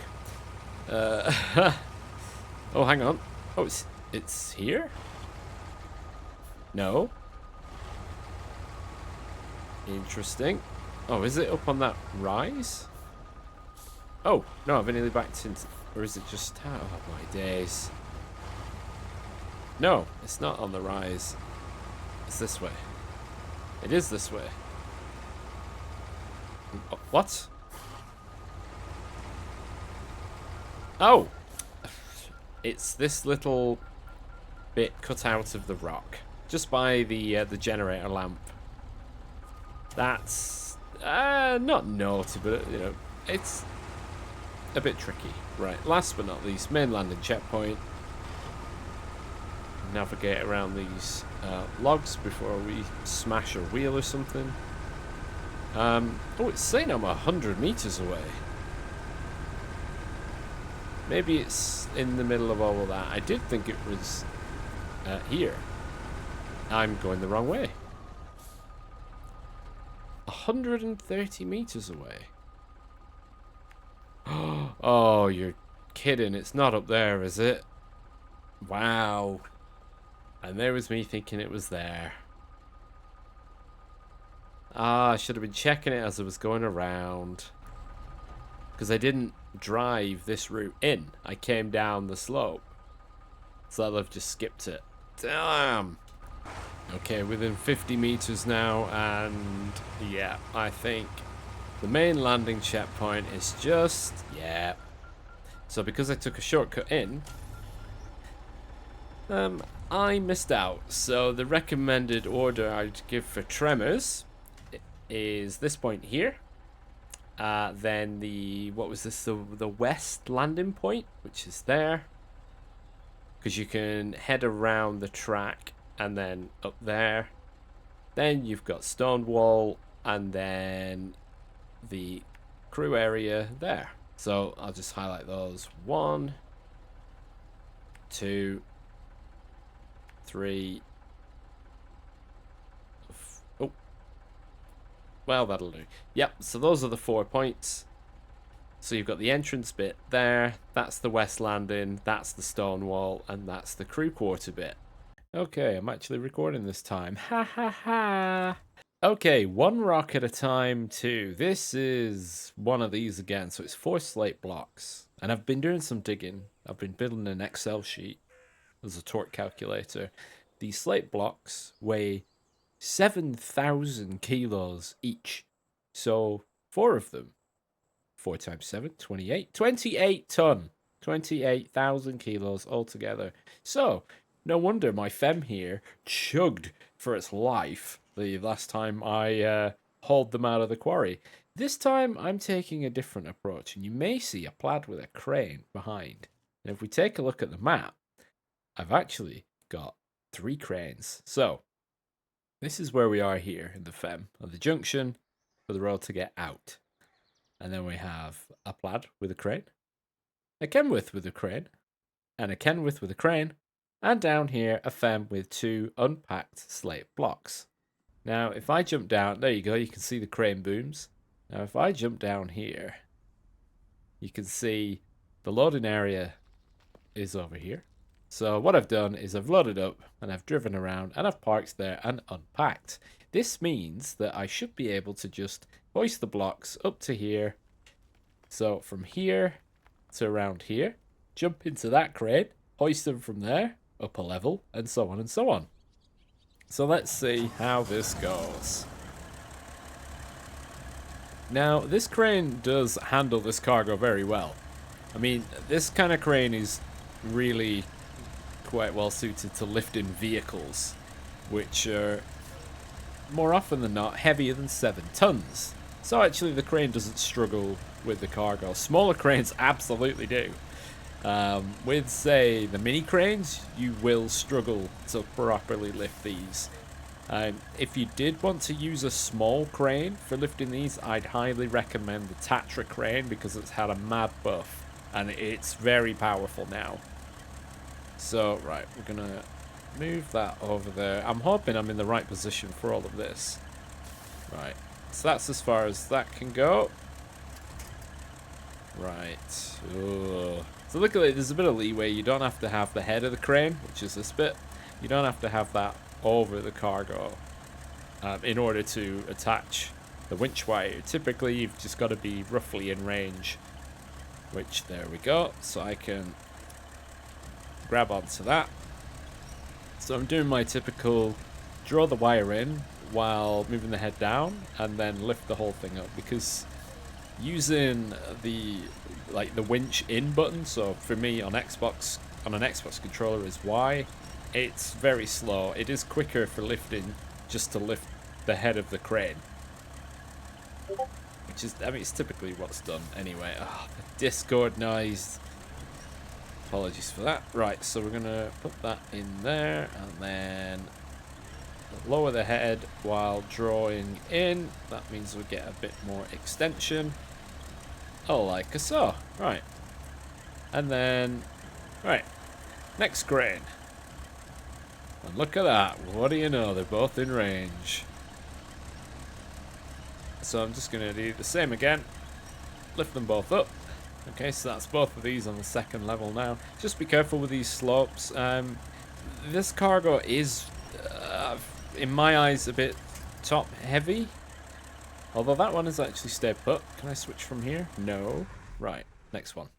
Last but not least, for the first set, is the Plaid crane. Now behind this, I have a ramped flatbed trailer and the FEM, but they are currently not connected. This is due to the minimum distance that the massive crane has, where, you know, there's only so close it can go. So I'm going to load the back of the ramp flatbed first, just spinning the cargo around. Landing it fairly secure. Not going to drop it. It's a very heavy cargo. The trailer doesn't like it to begin with, so I don't want to be messing around, which is quite odd for me to say doing this, really. Right, here comes the next piece. This is the kind of tactic, if you were doing 4-player co-op, the efficiency of getting the blocks out the quarry would be next level.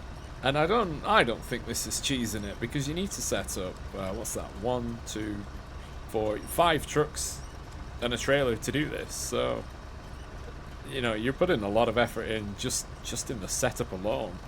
Plus, it's not a competitive game. You do whatever you want. But I thought I'd try something a bit different. Okay, that's the first 2 in place. Now I just need to turn all the cranes around and get 2 more blocks. There we go. We're loaded up with 2 more. So we're going to do ring around the roses in the bottom of the quarry.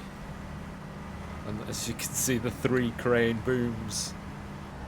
Almost like they're saluting to the effort. Now, for reference, if you want to replicate this, you can see if you look for this spot where these pipes are, when there's just one pipe piece on its own, you can see this is my staging area. Right, so all I have to do now is just unpack and then change trucks. Right, so we are hoisting the last two. Didn't really feel that there was a need for you to see the whole thing repeated, as it's much the same, and you know, craning things is quite slow. Except this time we're loading into the Plaid, so we're gonna lift this piece up and we're gonna come around, and as you can see, I'm just far enough away where loading in should be handy dandy, easy peasy. Oh, I've turned it too much. Is that see, look at it go. Ugh. That's that top heavy nature. I think the center of mass is just a little too down. Their hitboxes are a bit larger than they should be, because if you look there, if I let go, you can see it's resting on the sideboard, but it's not. So I don't know, maybe some fine tweaks to the cargo are required there. That's why you shouldn't really be dropping them on your trailer. Okay, getting the second piece into position. Now, after this, we've got quite a long drive, because you can see, oh, that's not... I'm going to pop that there, because I'm fairly sure I can just pack it from there. Yeah. I've got, yeah, a long drive now to airport hangars. So we're loaded up. So we now weigh 61,900. So basically 62 ton. Between the truck, the float body, the trailer, and the 4 pieces of cargo. Honestly, because we've got the roof rack, it's probably a little bit more. But not that much. So yeah, this is probably one of the heaviest combos you can have in terms of truck, cargo trailer, and the cargo itself. Yeah, well, I suppose unless you went and got the super heavy trailer and a high saddle truck and did it that way. But we've got a mighty old drive, so I'm gonna come up to this road here. I'm actually gonna come down, I think, and then head up here. Although it's a bit uneven here, and it's a bit uneven here and here. But that saves me trying to trek through here, which has some high cambered slopes. Same here. Same here. And I have to go around this area of ridge and mountain and forest. Anyway, that's quite a sharp hill with a bit of a corner. So I figured if I stayed on the roads, they're mostly quite wide. So I'm presuming I'm going to have an incident and need a crane rescue to, you know, put the cargo back on, because it falls off quite easily. So if I'm on the road, it's a bit easier that way, and then we're delivering to this end. So while I burn, as you can see, over 30 liters per minute. Oh no, we're doing all right at the minute. Ah, there we go, over 30. The first time out, the average was about 30 to 34. That was mostly through the quarry. This bit's a bit easier to drive through. So we'll give little bits of progress as we get there, and at least the fuel station is along the path, so I can refuel, because I'm not going to get there with 200 litres and whatever's on the roof. I'm fairly confident I'm not going to do it in one go. So here we are, we're getting to the main road, and you can see I'm already down to 150 litres. There you go, there's that 34 litres per minute. Oh, I took that corner maybe a bit too sharply. You can just, the trailer is being tortured. It's not used to having 14 tons of cargo on it. I'm even going to go for automatic, just to take the edge off the fuel consumption, so I don't have to run at full power. There we go, into high. Just take it nice and easy. Next stop is the fuel station, where I'll top myself up, and I'm going to weave through town and then head up the hill. So even here you can see I basically used nearly 30 litres just coming down the road from here. So you got to take the fuel while you can. So this is the first area that I'm very much concerned about. It's quite rocky, and it's an angled slope to get in and out, to get around the roadblock. I'm not lacking power at all in order to do it. I'm just concerned about that. Oh my days. Okay. One roadblock down, 2 to go. The next one, quite a bit steeper, but should be fairly straight. Here we go with hazard number 2. Quite a bit steeper. Oh dear. So it's going to be slow crawling out the other end, for sure.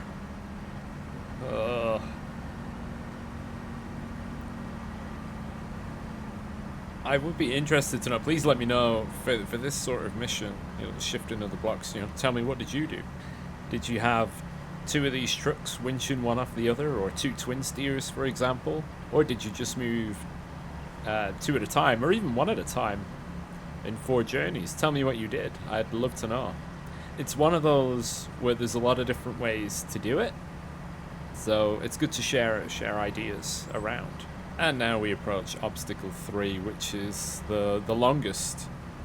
And I got the Tega 64553 stuck in here. You got to be careful on these rocks ahead of me, because they will destroy you, like Planet Duplo. Oh man, oh, that was close.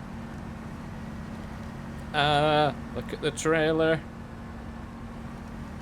Oh, jeez Louise. Jeez Louise.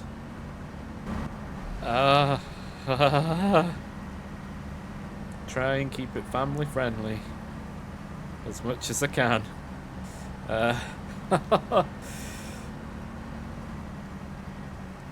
Come on, just a little further. Just a little further. So this is the fuel consumption, by the way, having refueled at the fuel station. I haven't used the roof rack yet, and I've tanned through half a tank driving on a paved road.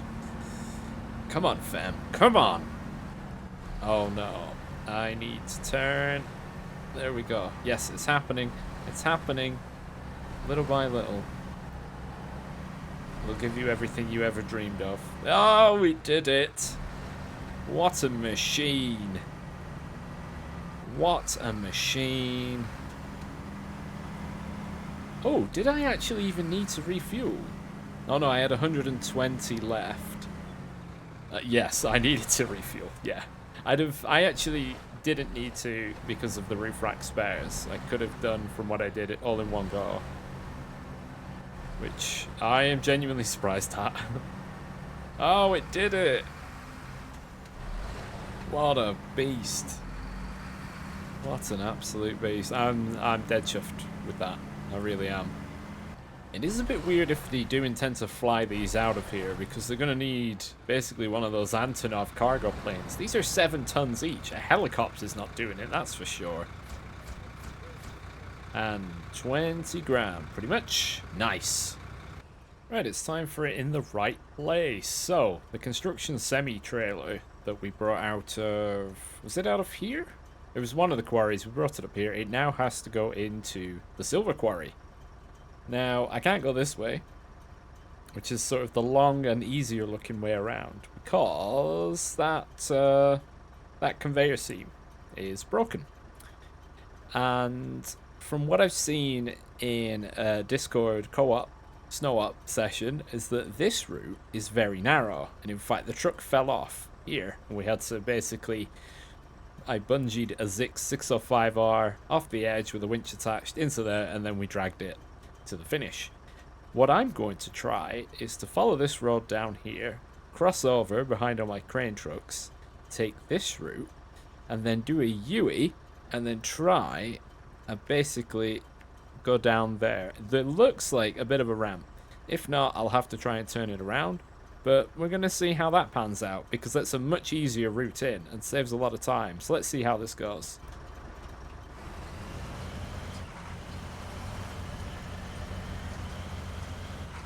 So we're nearing the area. Oh, it's okay, here we go. It's going to be quite a tight bend. If you've brought a long truck, well, anything bigger than this, you're in for a time. It doesn't look too steep, but I mean, the angle of approach is everything. And I'm going to have to use this tree to pull my front end around while I drive. There we go. Bob's your uncle. So that's us on the straight and narrow now. Just take it easy coming down the hill. There's no point just throwing some shapes coming off a rock face just to do some damage and immobilize yourselves. So on we go. Yeah, that's a real time saver, isn't it? Nice. Right, I think we're okay to go into the high gear. Wow, that's just saved a really long drive. So now it's just a gentle cruise to that delivery point down there. Would you just look at that, nice and easy. Honestly, this is what, in total, from when I hit the record button, 7 minutes. Less than 10 minutes to do this.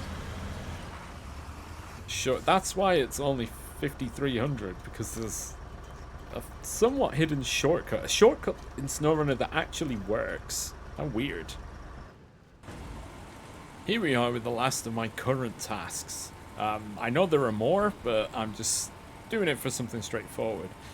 So I've got the Tatra Phoenix, and our job is to deliver this trailer to the southwest slopes, which is near the Nomad camp.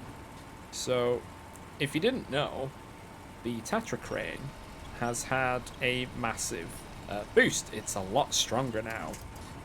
So I'm just going to grab, and it's a bit quicker as well. I used to dub it the slowest crane in the world. Right, so just bring, come on. That's the ticket. Right, oh no, it's not quite.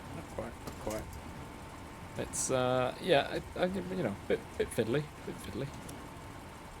But what I was wanting to demo while we restore the crane, pack the trailer, this truck it's got a new life with the Jat tire pack. So these are the Mud 5s, which obviously their tires more built for mud, which means they're a bit loose on harder surfaces.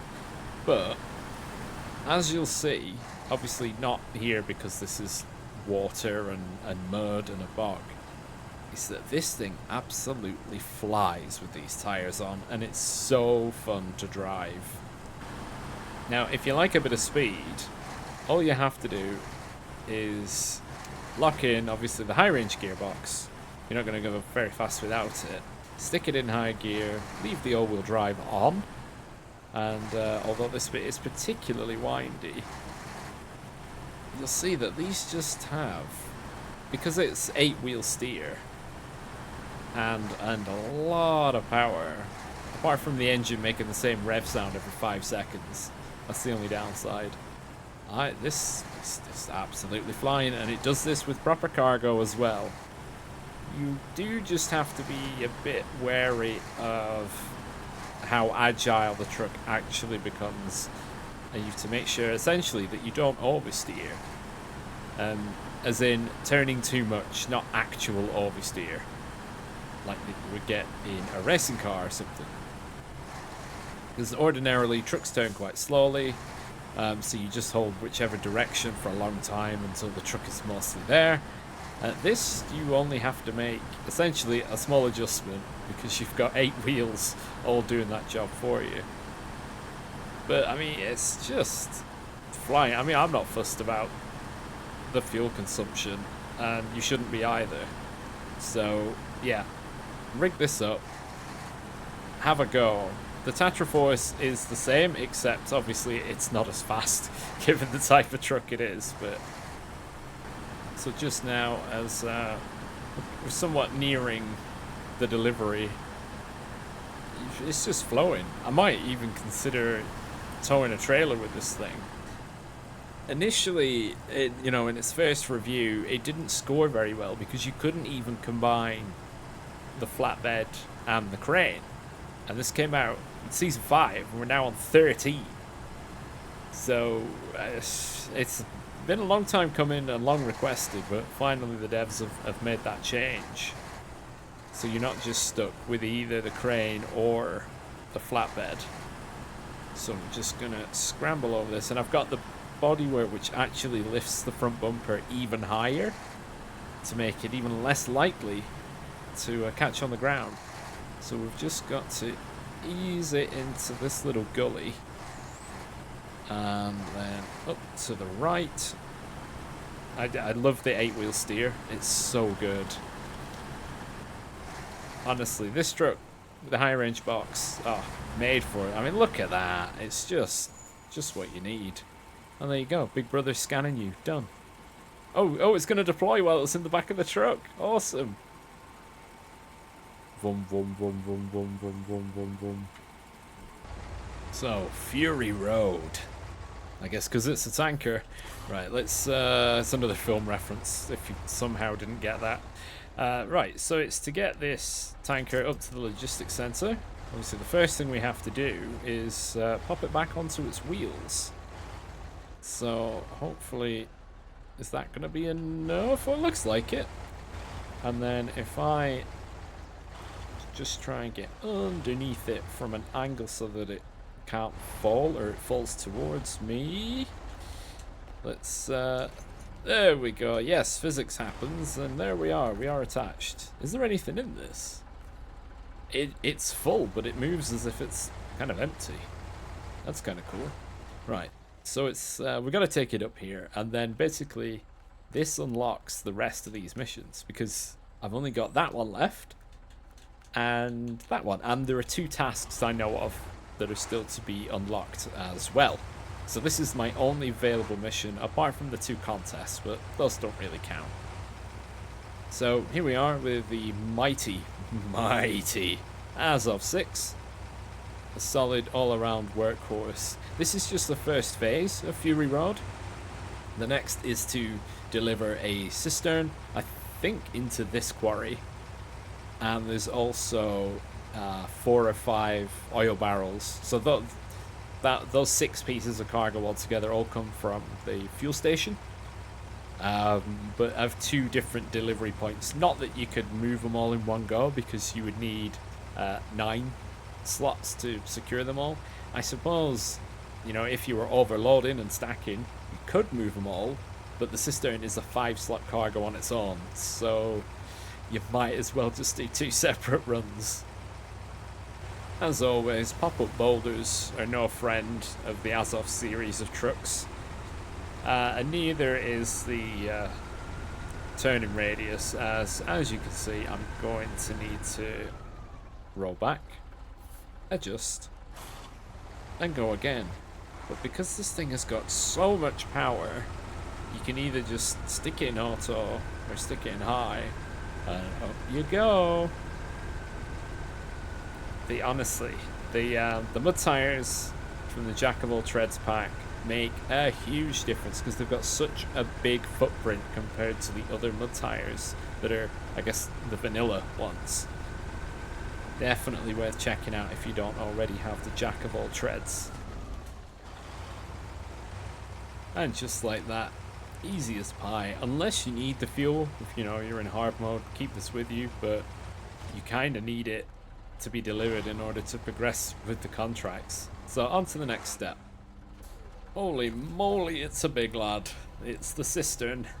Luckily, it's not too heavy, so it shouldn't be too much of a fuss to actually get it on the trailer.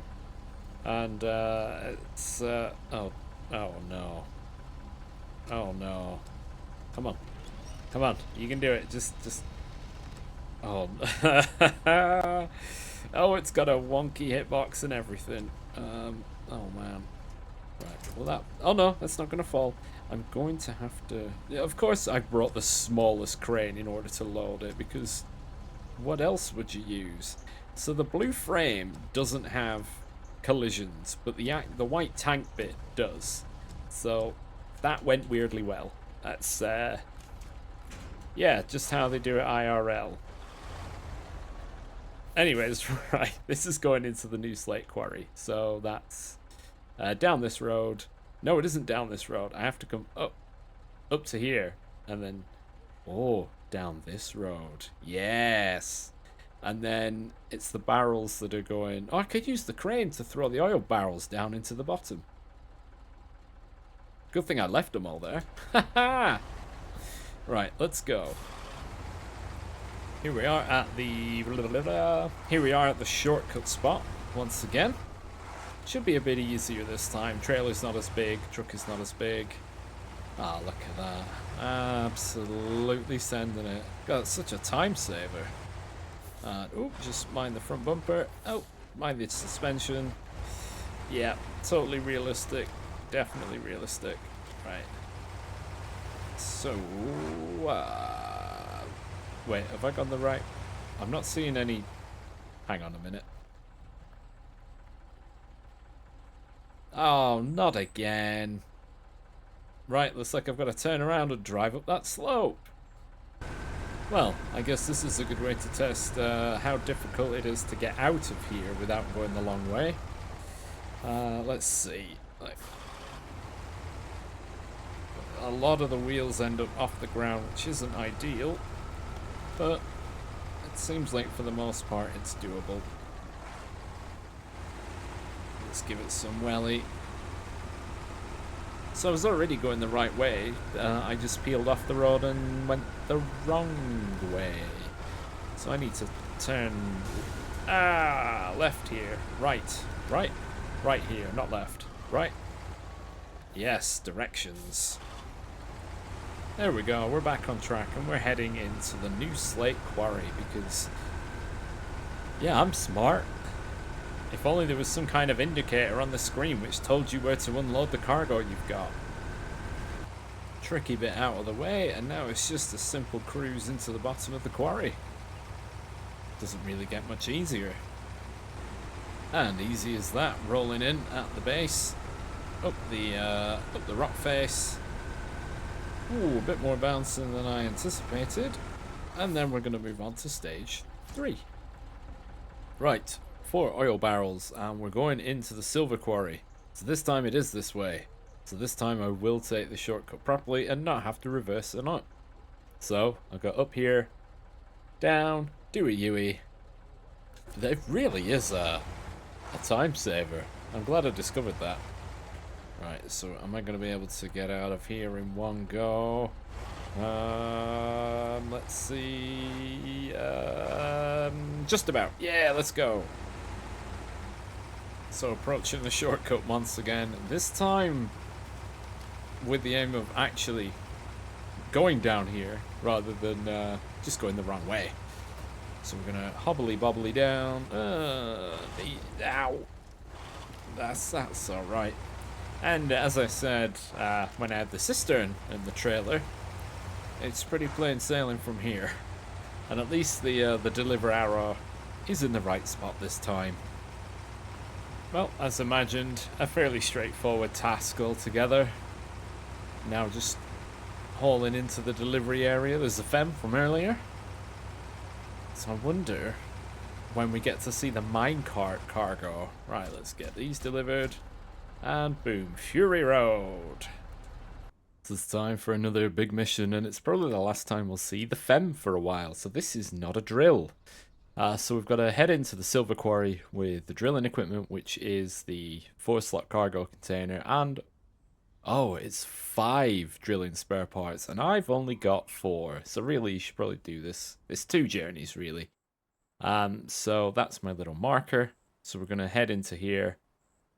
Come down the south, take that shortcut again, and wind our way down, and then I'll have to do a quick little run with a single truck. Maybe I'll do something with a single bed to actually get the last piece of cargo. I suppose either way round, it's 2 journeys. Not much you can do about that, unless you start really overstacking. So that's 4, 5. You can't even get it all on a super heavy trailer. So, oh well. So, yep, we're in the FEM. I did think about using the FEM for a mission that comes up after this, but I'm actually going to change it up a little and use two separate trucks. The two of the same, but because there's cargo to be delivered to 2 different locations. And here we are at the shortcut point again, so let's see how much a double articulating vehicle will handle this. Hopefully I'm not going to need a crane. Yeesh. Depends how much I end up accidentally clipping this corner, which hopefully is not much at all. Ooh, oh no. I'm clipping the corner. And the articulation point, it's just going nice and gentle. Oh. Okay, that was very, very close. I'm actually just going to put it in low minus, just so I'm going as slow as possible. And not getting any wheel spin to go along with it either. Ugh, that was unnerving. And then we just have to go up to high just to get that extra maximum speed. Oh no! Oh wow, the cargo nearly went when we were actually in the safe bit. Which means that no point is safe. Well, after a few wobbly moments, we've arrived. I should really clear out this lower section. It's getting a bit crowded down here. But, oh, this is not even going to finish at all. But I know just the truck I'm going to use in order to get the last drilling spare part. And here we go. Here's the truck. It's the Tatra Force T8157. Not the quickest truck in the fleet, but definitely one of the most powerful. Oh, hang on. Oh, this crane doesn't go very high, does it? I see. Wait, is it going to be able to... Oh, yeah, come on. There we go. There we go. Right, let's get this delivered. There's really not going to be much to see here, is there? I'm going to take a slightly different route. Down here, across this way, down this way, and then this way, this way, this way, this way, and done. Wow, this is a really suboptimal route I've decided to take here. I feel like I should have either chosen a lower path or just gone around the lake on the other side. Either way though, the Tatra Force is absolutely bossing it. Oh no, I've missed my turn. Ah. Darn it. Right. I mean, this should be fairly straightforward. How many times have I come down here now? Look, I've even smoothed it out from my previous journey. One of these days I'll take the proper road in, but I don't know. Maybe. Right, and last little drop. Yeah, bit of engine damage. That's fine. We've got a big roof rack. Alright, down the last little ramp. In we come. Maximum speed. We can even take this inside line for once. Okay, look at those little concrete slabs. Right. Round we come. Once again, I will complain that look at all the traffic in the delivery area. Despicable. And boom.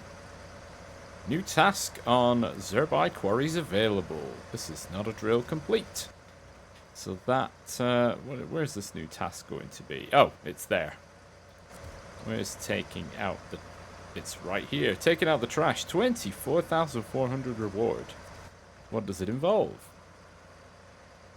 Is that it? Deliver metalworks. 3 garbage to the metalworks. 24,000.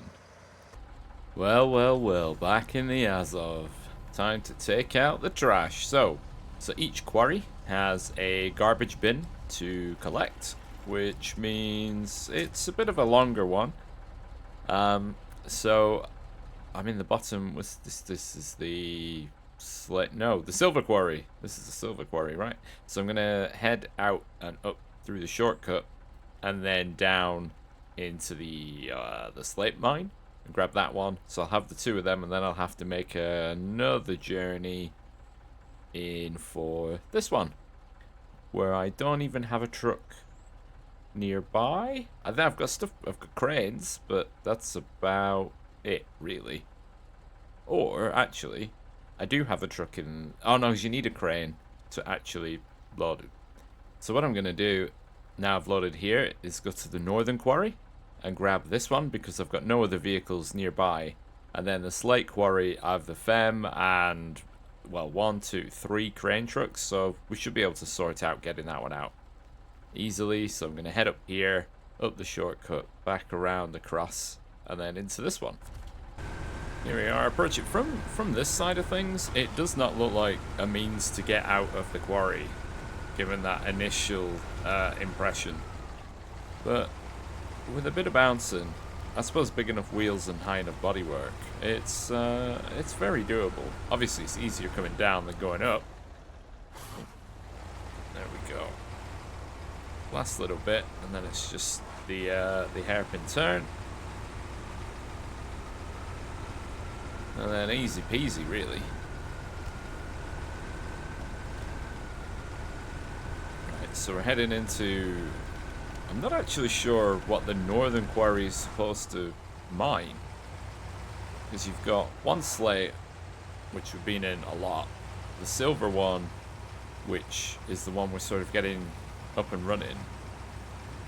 I don't know. What does the other one do? As I'm driving by a bigger crane, I'm going to shift the skip further back so it's easier to load the next one.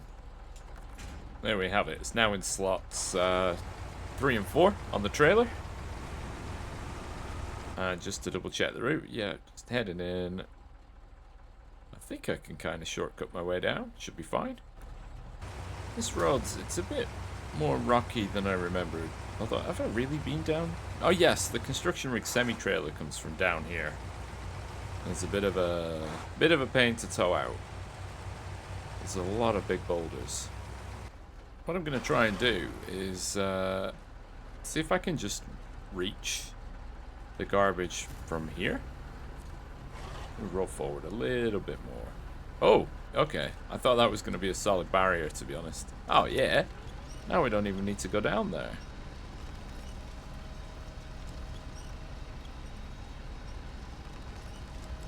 It's alright, we can't tip the garbage out, there's a sheet on it.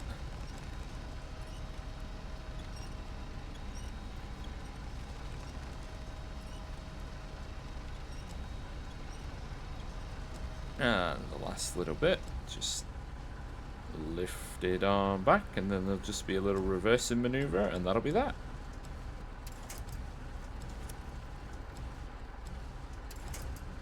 Like a glove. Okay, let's get out of here. Right, I'm going to try and drive up on these blocks to the truck's right. Oh, they don't like the dodgy angle. They never do, but the garbage isn't very heavy. So, it's not really much of a problem.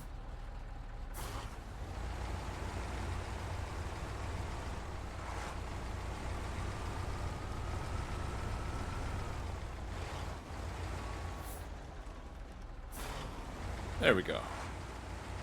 Right, next stop, metal recycling area. Well, that probably had to be the most uneventful drive out of the quarry I think I've done so far, but here we are, we've got 2 out of 3, and we've got to go back into the slate quarry and get the 3rd piece. As I outlined earlier, I'm now moving a crane down to load the FEM. You see the cargo's there.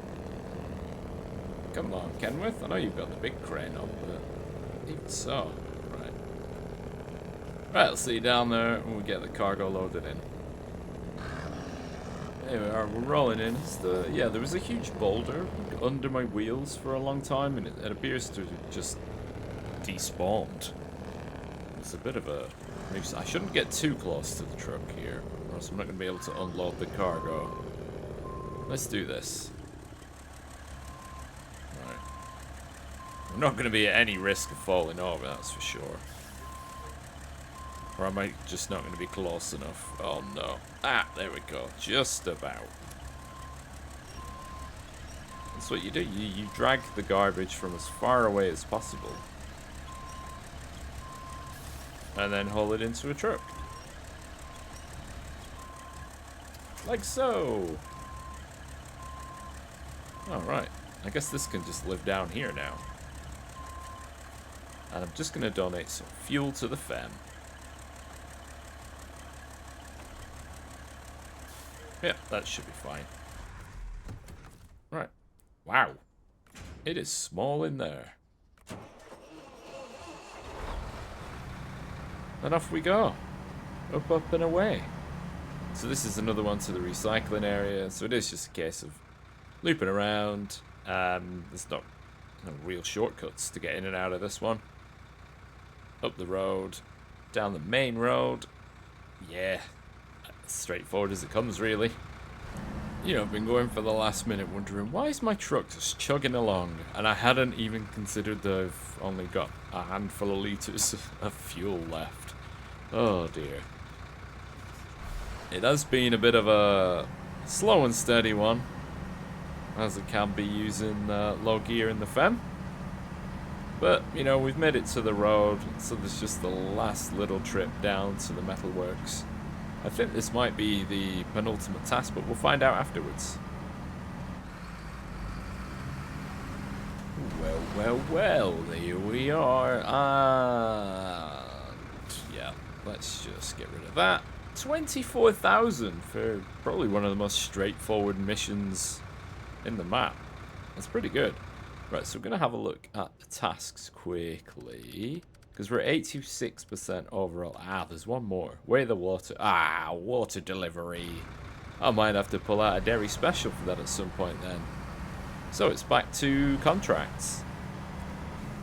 Okay, so now we're moving on to Ruptured Artery, which has 4 separate deliveries. It's kind of split into 4 stages, but it's 2 sets of 2 deliveries. So there are 2 damage sections, and each one requires 2 metal beams and 2 service spare parts. So you can just see it in the distance there.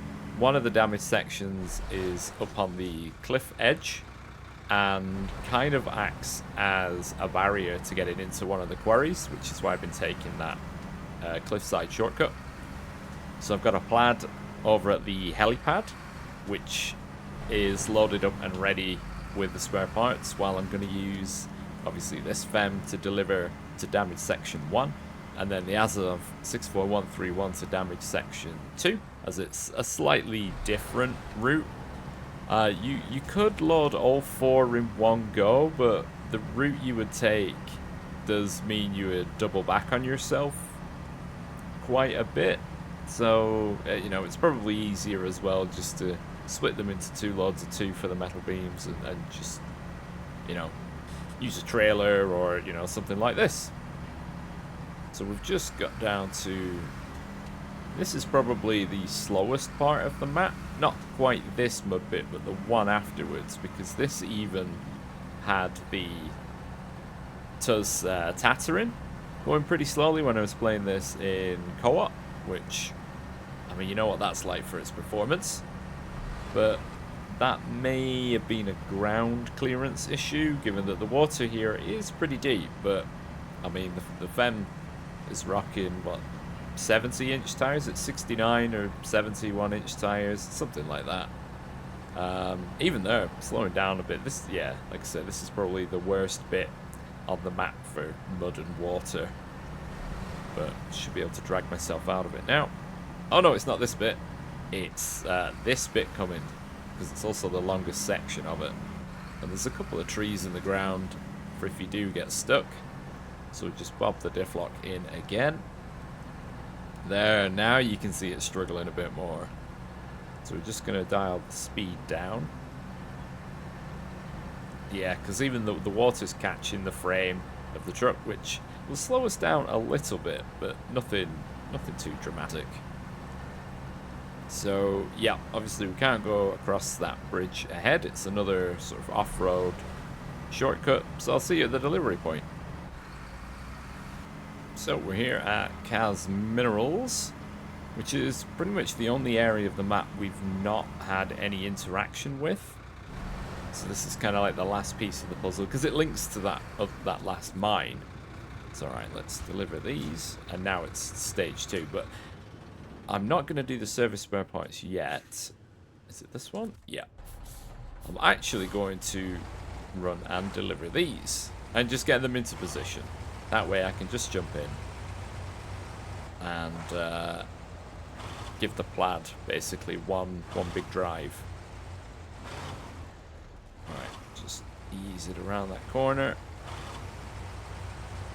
So I do need to stop for fuel on the way, so I'm going to head up along the road and then down this route, which goes right to the roadblock, because you can deliver to either side.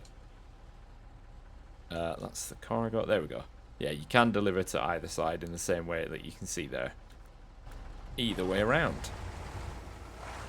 Well, nice and simple, shipping these metal beams to what will be damage section number 2. Just gotta get through this craggy bit. And the Azov 64131 proving why it is one of the best trucks in Snowrunner. Regardless of all the DLC releases, it remains peak truck. Right, and now it's time to jump in the Plaid. Right, here it is. I've got a red matching trailer. I've got my 4 service spare parts. And we're on the road. So we're going to head down towards the town. Where the, where the water tower is, because we have that bridge built. So instead of having to go all the way around the map, we can... wait, have I got a high-range gearbox in this thing? What have I got to do? What was I thinking when I did this? Huh.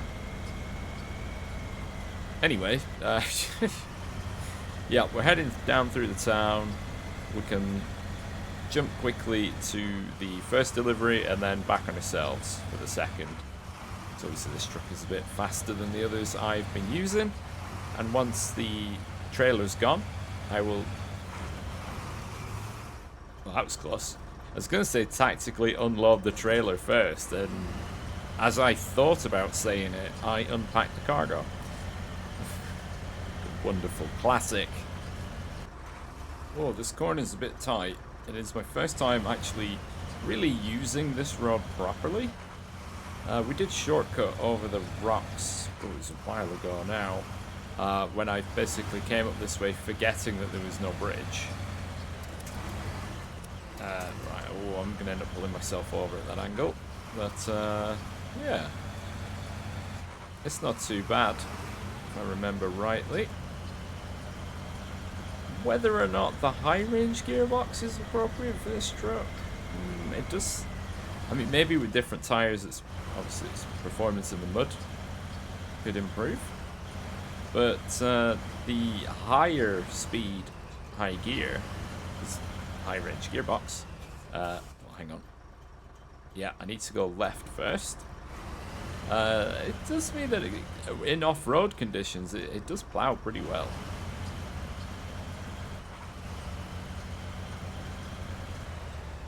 Okay, we're here on arrival. So what I'm going to do to ensure I only unload the trailer is I'm going to detach, then unpack, then reattach, cargo management, bop, bop. Oh, nice little cutscene. Aww. Detach, get rid of the trailer. I mean, if it's your own game, you do whatever you want for it. And then, don't forget, obviously you got to be going slow enough to repack. Because, sometimes it seems a bit random as to what it actually unloads first. I don't know if it's maybe sometimes the order in which it's loaded on, or who knows. But anyways, we're now going to head back up this trail and then along here, because we've got the Azov 6 already there, and then we'll have the Plaid. So I'm just going to get the Plaid up there. Let's see how we deal with this junction. It's doing, with the high gear, it's doing pretty well at actually hill climbing, which is nice. And I think what I'm effectively going to do is just cut through, because, I mean, most trees aren't really going to stand up to this truck. So, why not just smash straight through them?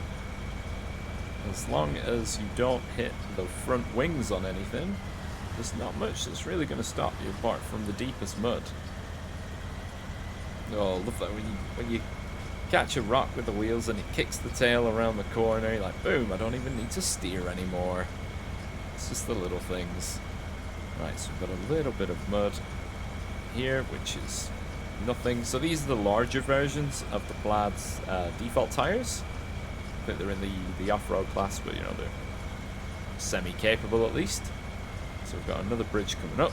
Some rocks that do move and some that don't, sort of overlapping each other. Nearly lost the momentum for high gear there. Ooh, a bit wide on the bridge. And then these gaps are becoming a bit more prevalent in the, I guess, the scout track trails. There were a couple in the season 12 area, which was a bit annoying. Because obviously a little scout is just going to fall in the gap and struggle to get out. Right, so here we are. So I know I can get in this box. And I should be close enough to just jump in the Azov 6 as well. So we're going to change. Roll it forward a couple of meters. 1 and 2. Stage complete. Change and 1 and 2. Lovely stuff. Ta-da! See, we should have to crane them in position. That would be so good. Plant restarted. Yeah. Okay, into the ruins of former glory. Only 6 missions left to go. So this is a combo of vehicle spare parts and service spare parts. The vehicle spare parts come from the repair workshop warehouse. And you know, the service spare parts come from the helipad.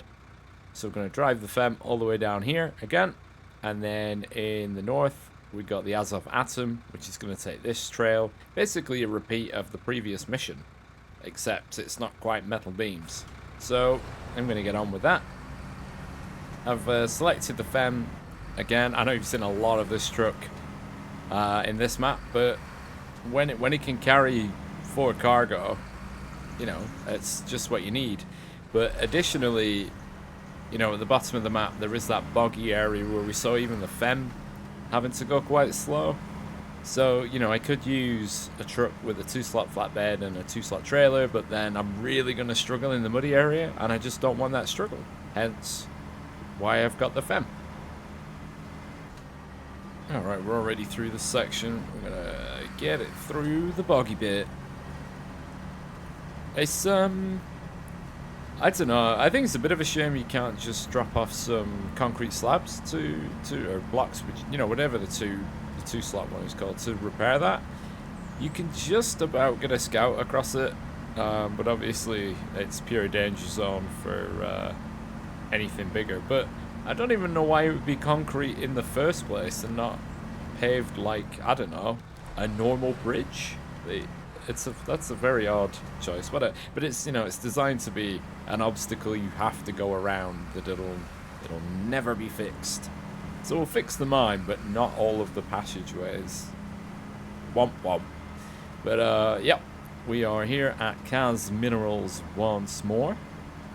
Now so I'm gonna have a couple of trucks down in this area because I'm not sure entirely on how big the mine carts are going to be. I presume they're going to come from here, although I could be completely wrong because the mission's locked off. I can't check at the minute, but you know, have things down here because you never know. Right, that's the 4 of those, and now it's time to jump into the Atom, which, yeah, I suppose I could have just put all 4 on the one bed. And, you know, just held it in place with a crane. But, you know, using a trailer is not too bad. And especially as it's a rear mount crane, you know, you've got plenty of opportunities to easily reload your trailer without having to uncouple. I did test the float body because the float body for this truck is very big, but it is only still a 3-slot cargo. And the gaps between the cargoes are huge. So maybe, in fact, I should have done that. Oh no, I'd have needed a separate crane to load the bits in, and then try to wedge all the cargo into the sideboard bed. But yeah, I feel like on some of them, they're like, yep, it definitely looks like it has the space, but does it actually have the space? No. Damn. I suppose they can't make it too good, can they? Although it hasn't stopped them before. Looking at you, Mastodon. No, but overall, I do really recommend this truck. If you've got a few pounds to spare, because it isn't part of any of the map DLCs or baked into a season pass, it's separate DLC content, which is really annoying. But it is one of the better releases they've brought out. It's versatile, it can do a lot, it comes with its own like utility unit, and it'll actually go up like the ski slopes in British Columbia, mostly in high gear, even when hauling metal beams. It's secretly really quite strong. Once again, having to do a bit of a three-pointer to actually get around onto this bridge. I don't know if it's because I keep using it. It is a short corner, but I do keep approaching it with long trucks. So, you know, with a regular truck it's probably fine, but it is one to keep an eye out for. Oh man, I'm a long boy.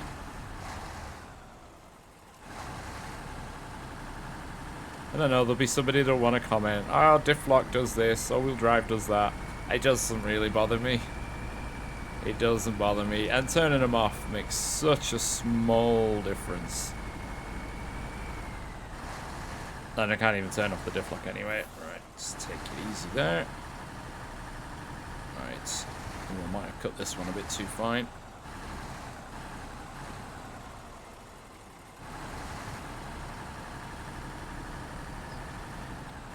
And drop down here. This is quite a dangerous one. Look at that lean. But you can't leave the turn too late. But, you know, it's fine. Alright, rolling into the drop-off. Let's see. I wonder if we'll actually get like a cutscene or anything. It seems like we're renovating the place. And there's a loading bay, so maybe some cargo will become available? Let's see. Access to the silver processing plant. Oh, it is. Oh, yeah, cargo is available. Is this going to be the silver? Oh, look at these. And there's the silver. So there are two. Silver's a one. Okay. The penultimate mission begins. Pimp my ride. So, into the silver quarry, we have to deliver 4 mine carts. So it's going to take 2 runs. Luckily, I've got 2 FEMs. I suppose you could load them up on a trailer. I don't think they're too heavy. Although they do have a bit of physics going on with them. But they latch in with coupling hooks. But we'll see. We'll see how the FEM gets by. I mean, they can't be as heavy as the slate blocks. That's for sure. But we'll see how the FEM gets on with... it's maybe not the easiest route for a truck of this size.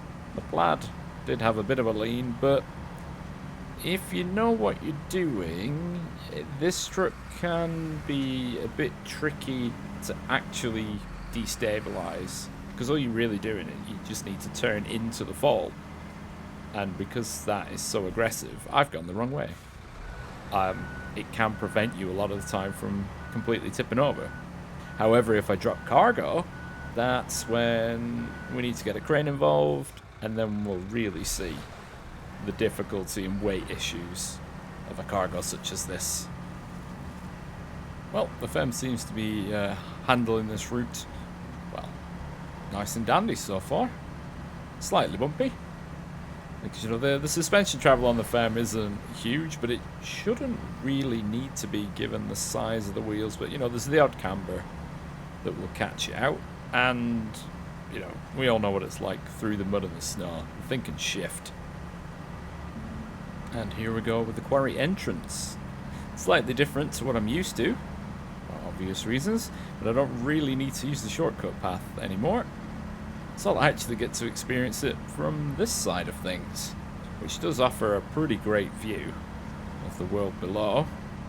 And I suppose at this point, because I've only got a couple of missions left, I can actually start to clean up the map of a few trucks where I know I'm not going to be going again. Oh, look at that shortcut straight on.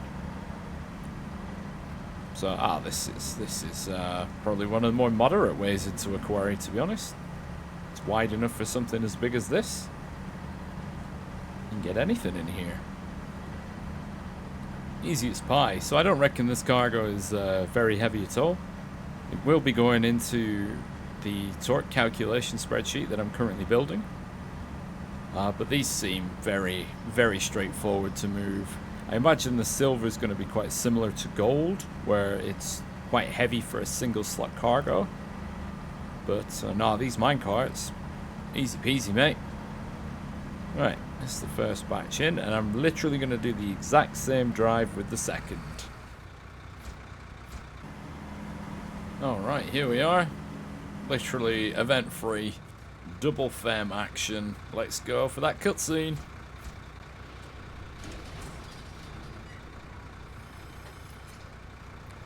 Five appeared, but we only delivered 4. But, you know, hey, minecart's up and running again. Oh, that was like 10 grand less than the 3 bins that we delivered. Which leaves just 1 more contract, 2 contests, and I'm sure there's supposed to be another task. Okay, on to the final task, the Way of Water. I guess it was just sitting here the whole time, but I didn't actually clock that there was something there to do. I mean, I'd even seen the trailer before. So what we have to do is take this water trailer up to the tower, and then to the new slate quarry deliver 1,800 litres of water, and then to the silver quarry 2,000 litres of water, and then drop the trailer at the logistics centre. So, seeing as we're shifting water, I thought, well, why not use the water truck in the dairy special? Because in total we can carry 4,200, which should be enough to cover us off for all we need. So, away we go. I'm in this rather fetching orange and blue. And it's been a while since I've driven this truck, in all honesty, and I've put the Jet tires on it, and just look at that. It's just huge. It's done really well, quite honestly. I high geared most of the way into the quarry, and I'm assuming I'm going to high gear most of the way out too. So yeah, it's up to the water tower, 2 quarry deliveries, and then to the logistics centre. And then I'll do the 2 contests, as I do want to wrap up with the final contract rather than just doing a little race.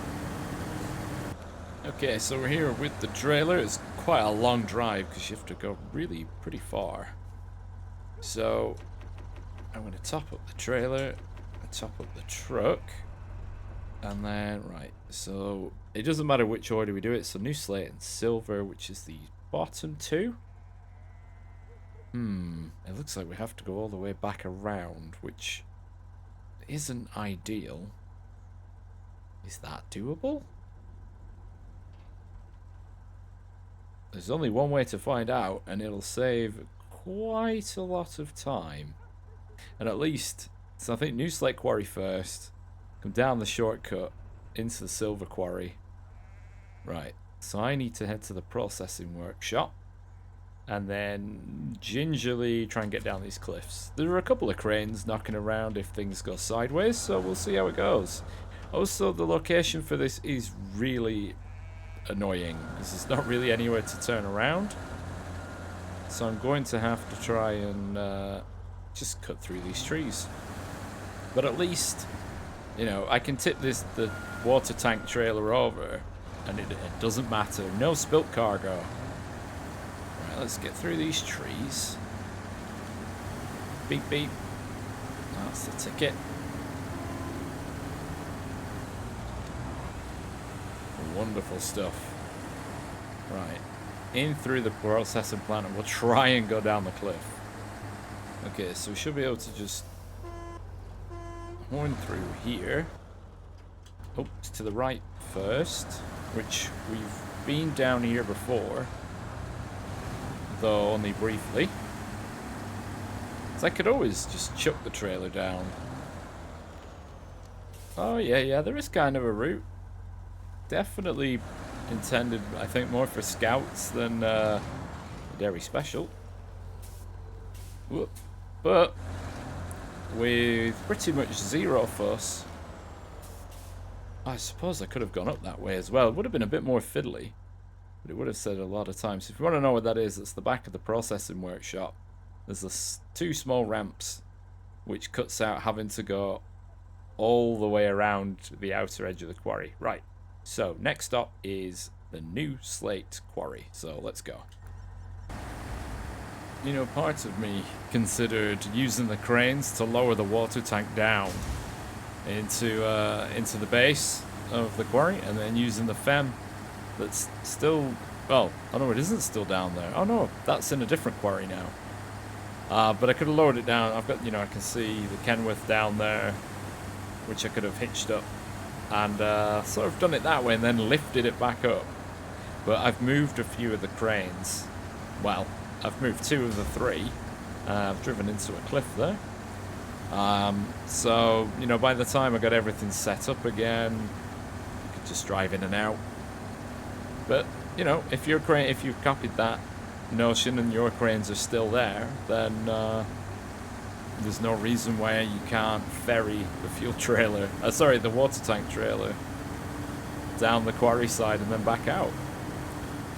So the Dairy Special really has handled all of the quarry roads so far pretty much exclusively in high gear without having to really adjust.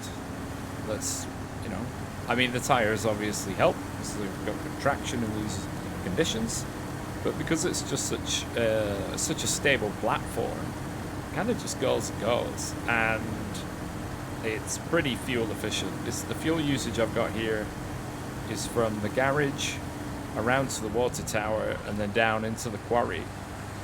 So, I mean, it's a long distance, and I've really not spent that much fuel. We've just got a little bit further to go before we're actually in the bottom. Well, just on the log entry there, I've busted a tire on most of my suspension, which is a bit annoying. So we'll deliver this water and then we'll sort that out. So, let's see, not from the fire tank, from the water carrier trailer. What? I want to... Oh, I suppose I can transfuse it from the trailer in a second, but alright then. Oh, now...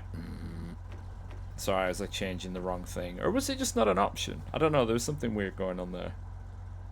But right, that's that one done, and then I'm going to transfuse from the trailer into the fire tank. 2050, that's fine. And then...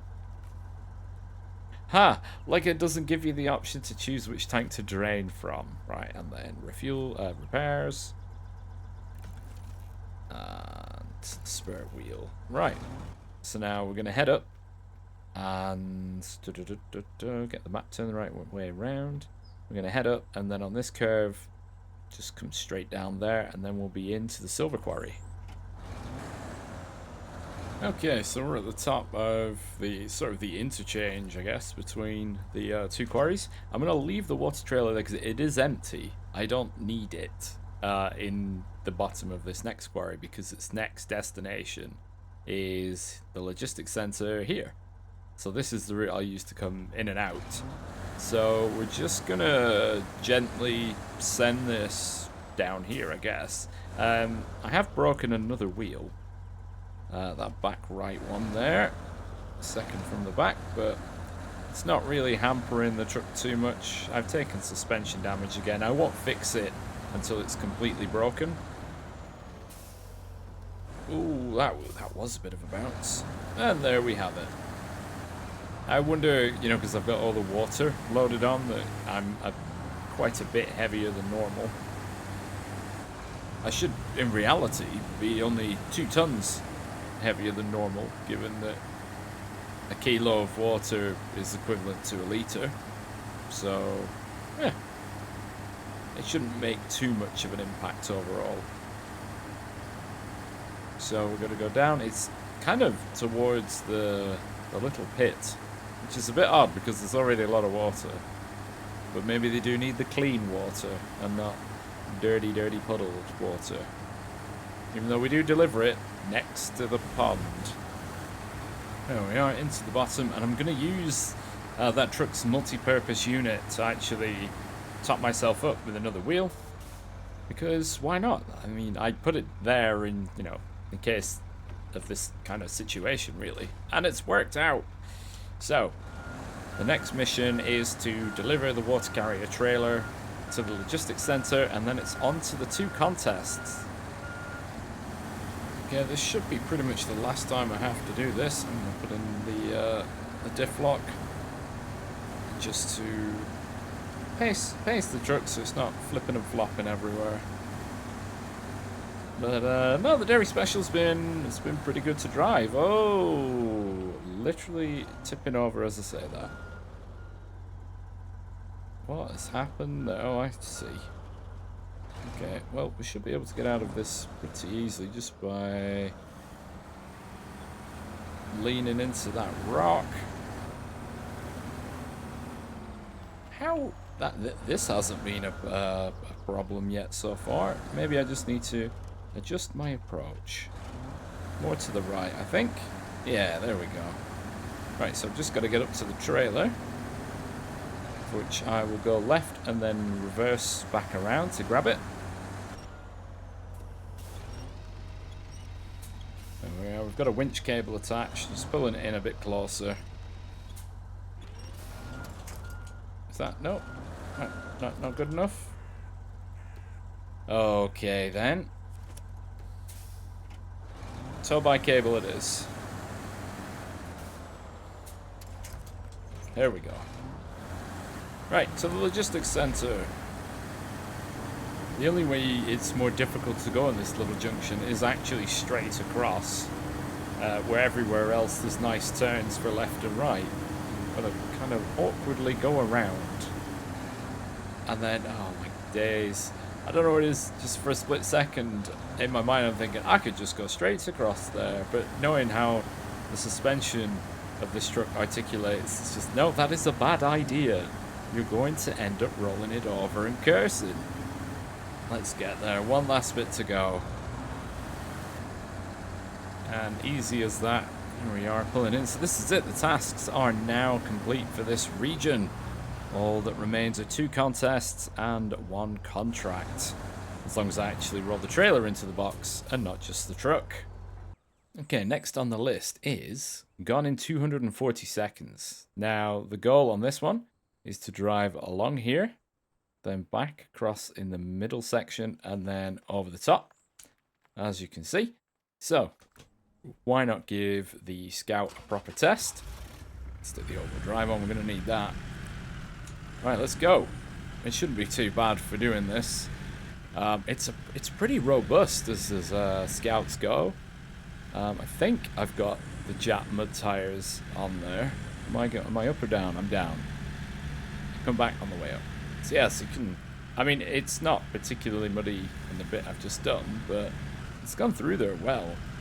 Although you could easily do this in one of the smaller trucks that can go off-road, like the Tega 6436, which I did take over the uppermost section not that long ago for one of the other missions going across the map. Whoa! Okay, there's a hole in the ground there. But obviously those kinds of trucks would have the advantage here, where the ground is a bit more murky, deep, wet, muddy. But so far, things are going pretty well. I'm trying to get a little bit more speed out of it just by sticking to this sandy edge. And then, yeah, once we get out of that, it should be plain sailing, really. I've not actually been over the middle section, I don't think. Only the upper. Right, so this is another wet section. So I'm just going to stick to the right as much as I can. Well, that has not happened, has it? The bounce literally just threw me to one side. But, you know, this thing, it's proven itself, and it's got the weight of the roof rack on as well. And it's doing its thing.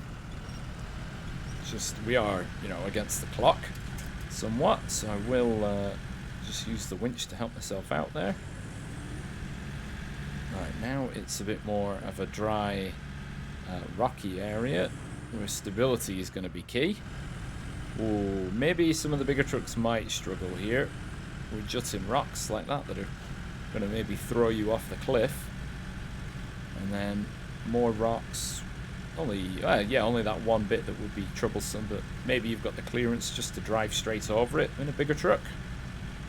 Whee, there goes the back end up in the air. Let's give it a bit more beans. Oh, there's one of these gaps, and the camera's freaking out because I'm near the cliff.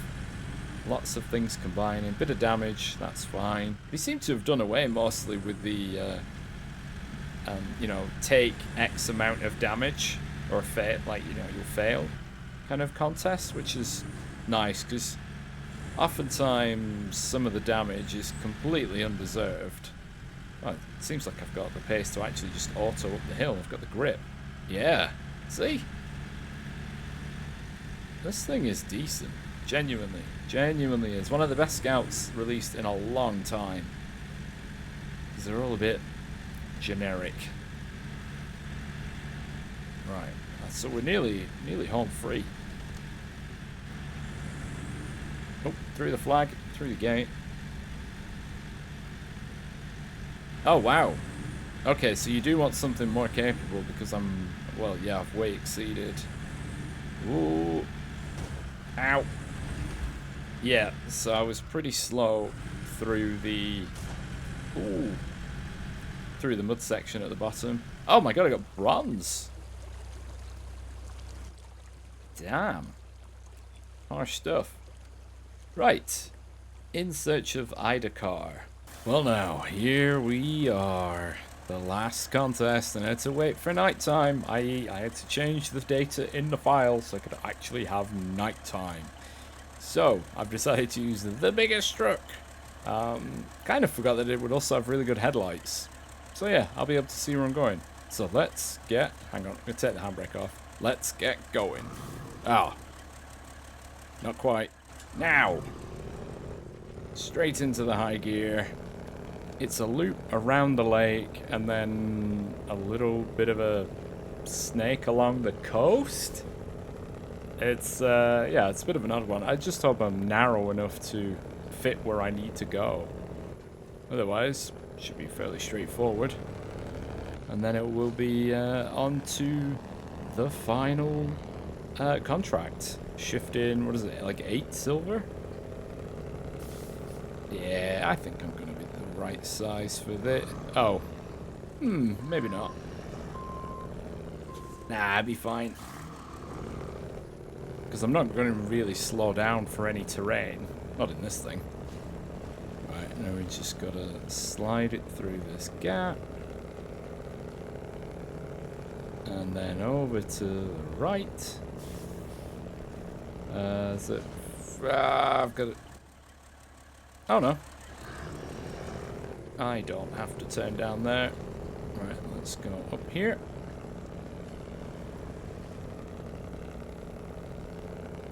Oh, look at that. And people say the Kenworth can't go up hills. Right, should be able to just plow down through this left-hand tree.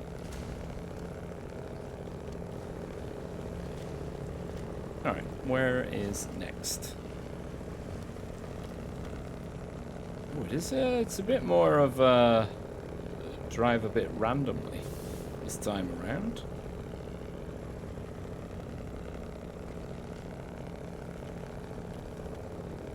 Right, onto here.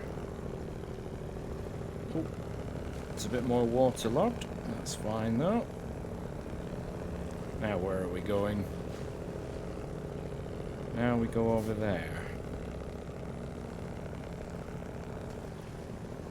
We'll get onto these rocks.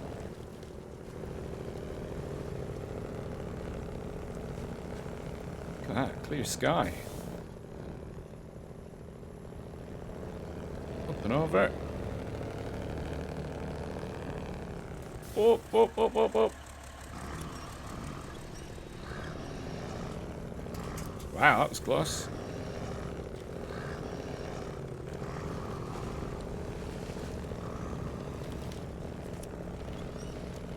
sure I get around that corner.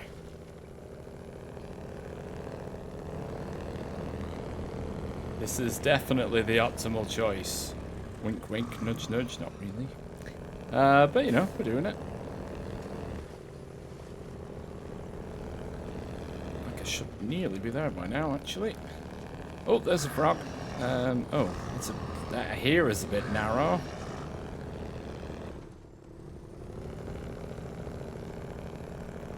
Yeah, maybe putting the oil bed on. Not the best idea. But, you know, it's all good. We're still getting there, aren't we?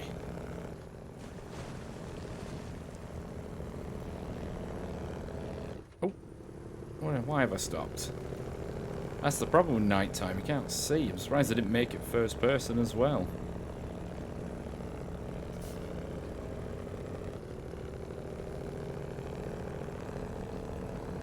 Right, this is not the final one. Not yet.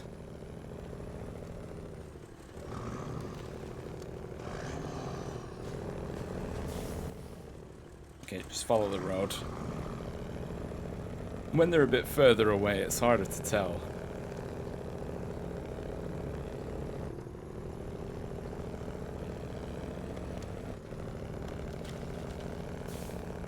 Oh, it's gonna be silver. Oh, that's fine. It doesn't matter. Finished is finished. It's not like I need the money. Oh, look at that. There's like a seahorse thing. Almost like Loch Ness. The Loch Ness monster.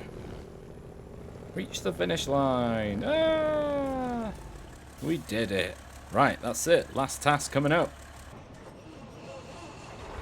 Here we are. The final contract of this map. The treasure is empty, my lord. Requires us to deliver 8 silver from the very bottom right of the map up to the very top left to the airport hangars. It's been a long one, and we're going out in style. We're going to try and do it all in one go. So these have got to be, what, 2-3 ton each? 8 of them, so what's 16 to 24 ton maybe. Ramp flatbed trailers, 6 ton.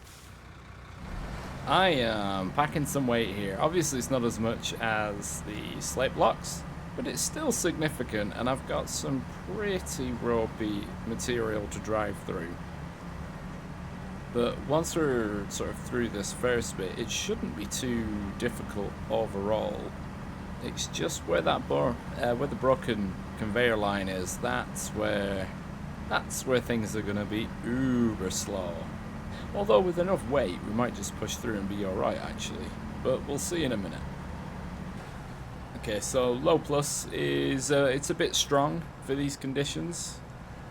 Wow, even regular low might be. Although it depends whether or not some part of the truck and trailer is actually stuck on like a tree branch or a rock. Because this is probably the worst bit of the map to actually drive through. Not helped by the fact I've got a very heavy trailer. But we're crawling, little by little. Hang on, we get that front wheel. Can we get that front wheel on there? No, okay. Right, let's... This is the problem with the mud pits in this game. They're... Whoa! They have...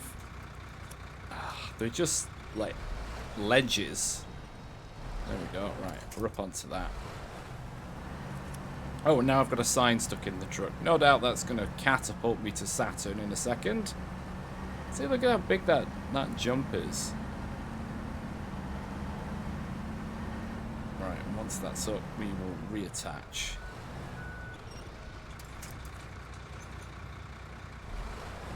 Onwards to the next position, to the next mud crawl.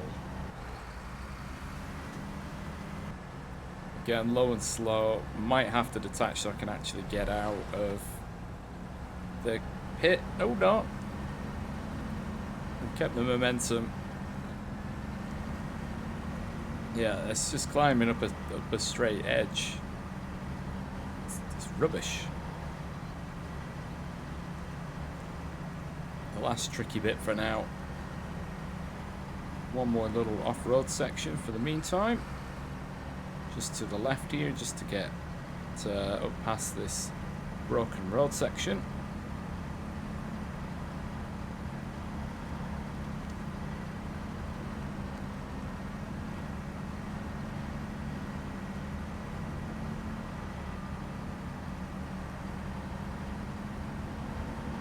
Slightly rolly.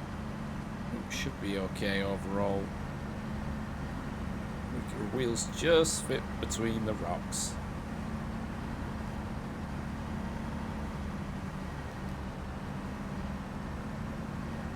Come on now, fam. You got this. Oh. Come out there at a slightly off angle, so the wheel just stuck against the side of the road. Had I better approached that, it would have been fine. Right. Let's see. It's looking like...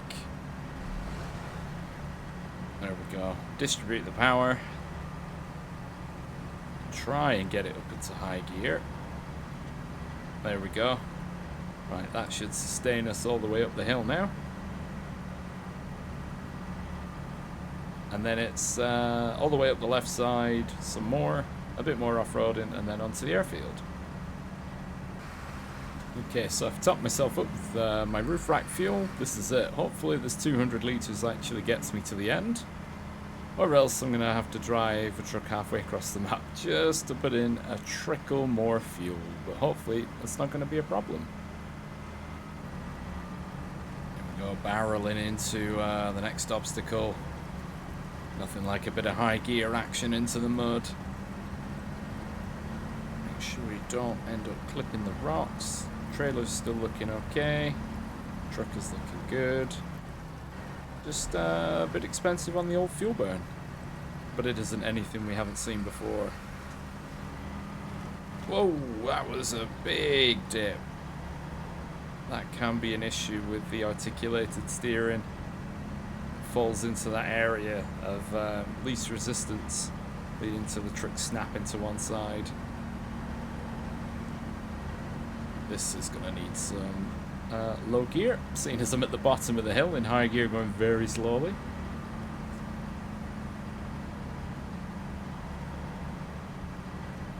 And then once the speed is maintained, you could try the high gear, but I guess it's not happening. Getting a lot of wheel spin, so we'll go back to low plus. Here we are, just one more major hazard to go. Balling in there, high gear once more, although the rocks here are very aggressive, so I will drop that to low plus sooner rather than later. Reduce the chance of an unexpected surprise, which is what a surprise is, I guess. Right, come on. God, this thing is just a powerhouse. If you don't use it for whatever reason, literally come back to it, try it again, because it is just an absolute power monster. On that last little climb, even some of the wheels are off the ground now. Gonna have to readjust so I can actually make it to the bridge.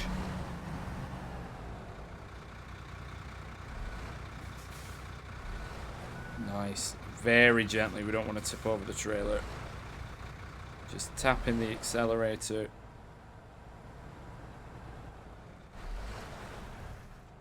Oh, come on, hitboxes. There we go. That'll be us on there. Smashing stuff. Back into high gear for the finale. There we go. I've still got a decent amount of fuel left. Just got to get to the other end of the airfield. Or the airport, or whatever you want to call it. Alright. Duck left. Duck right. Make sure that misses the building. That's it, we're home free. just one little slalom remains.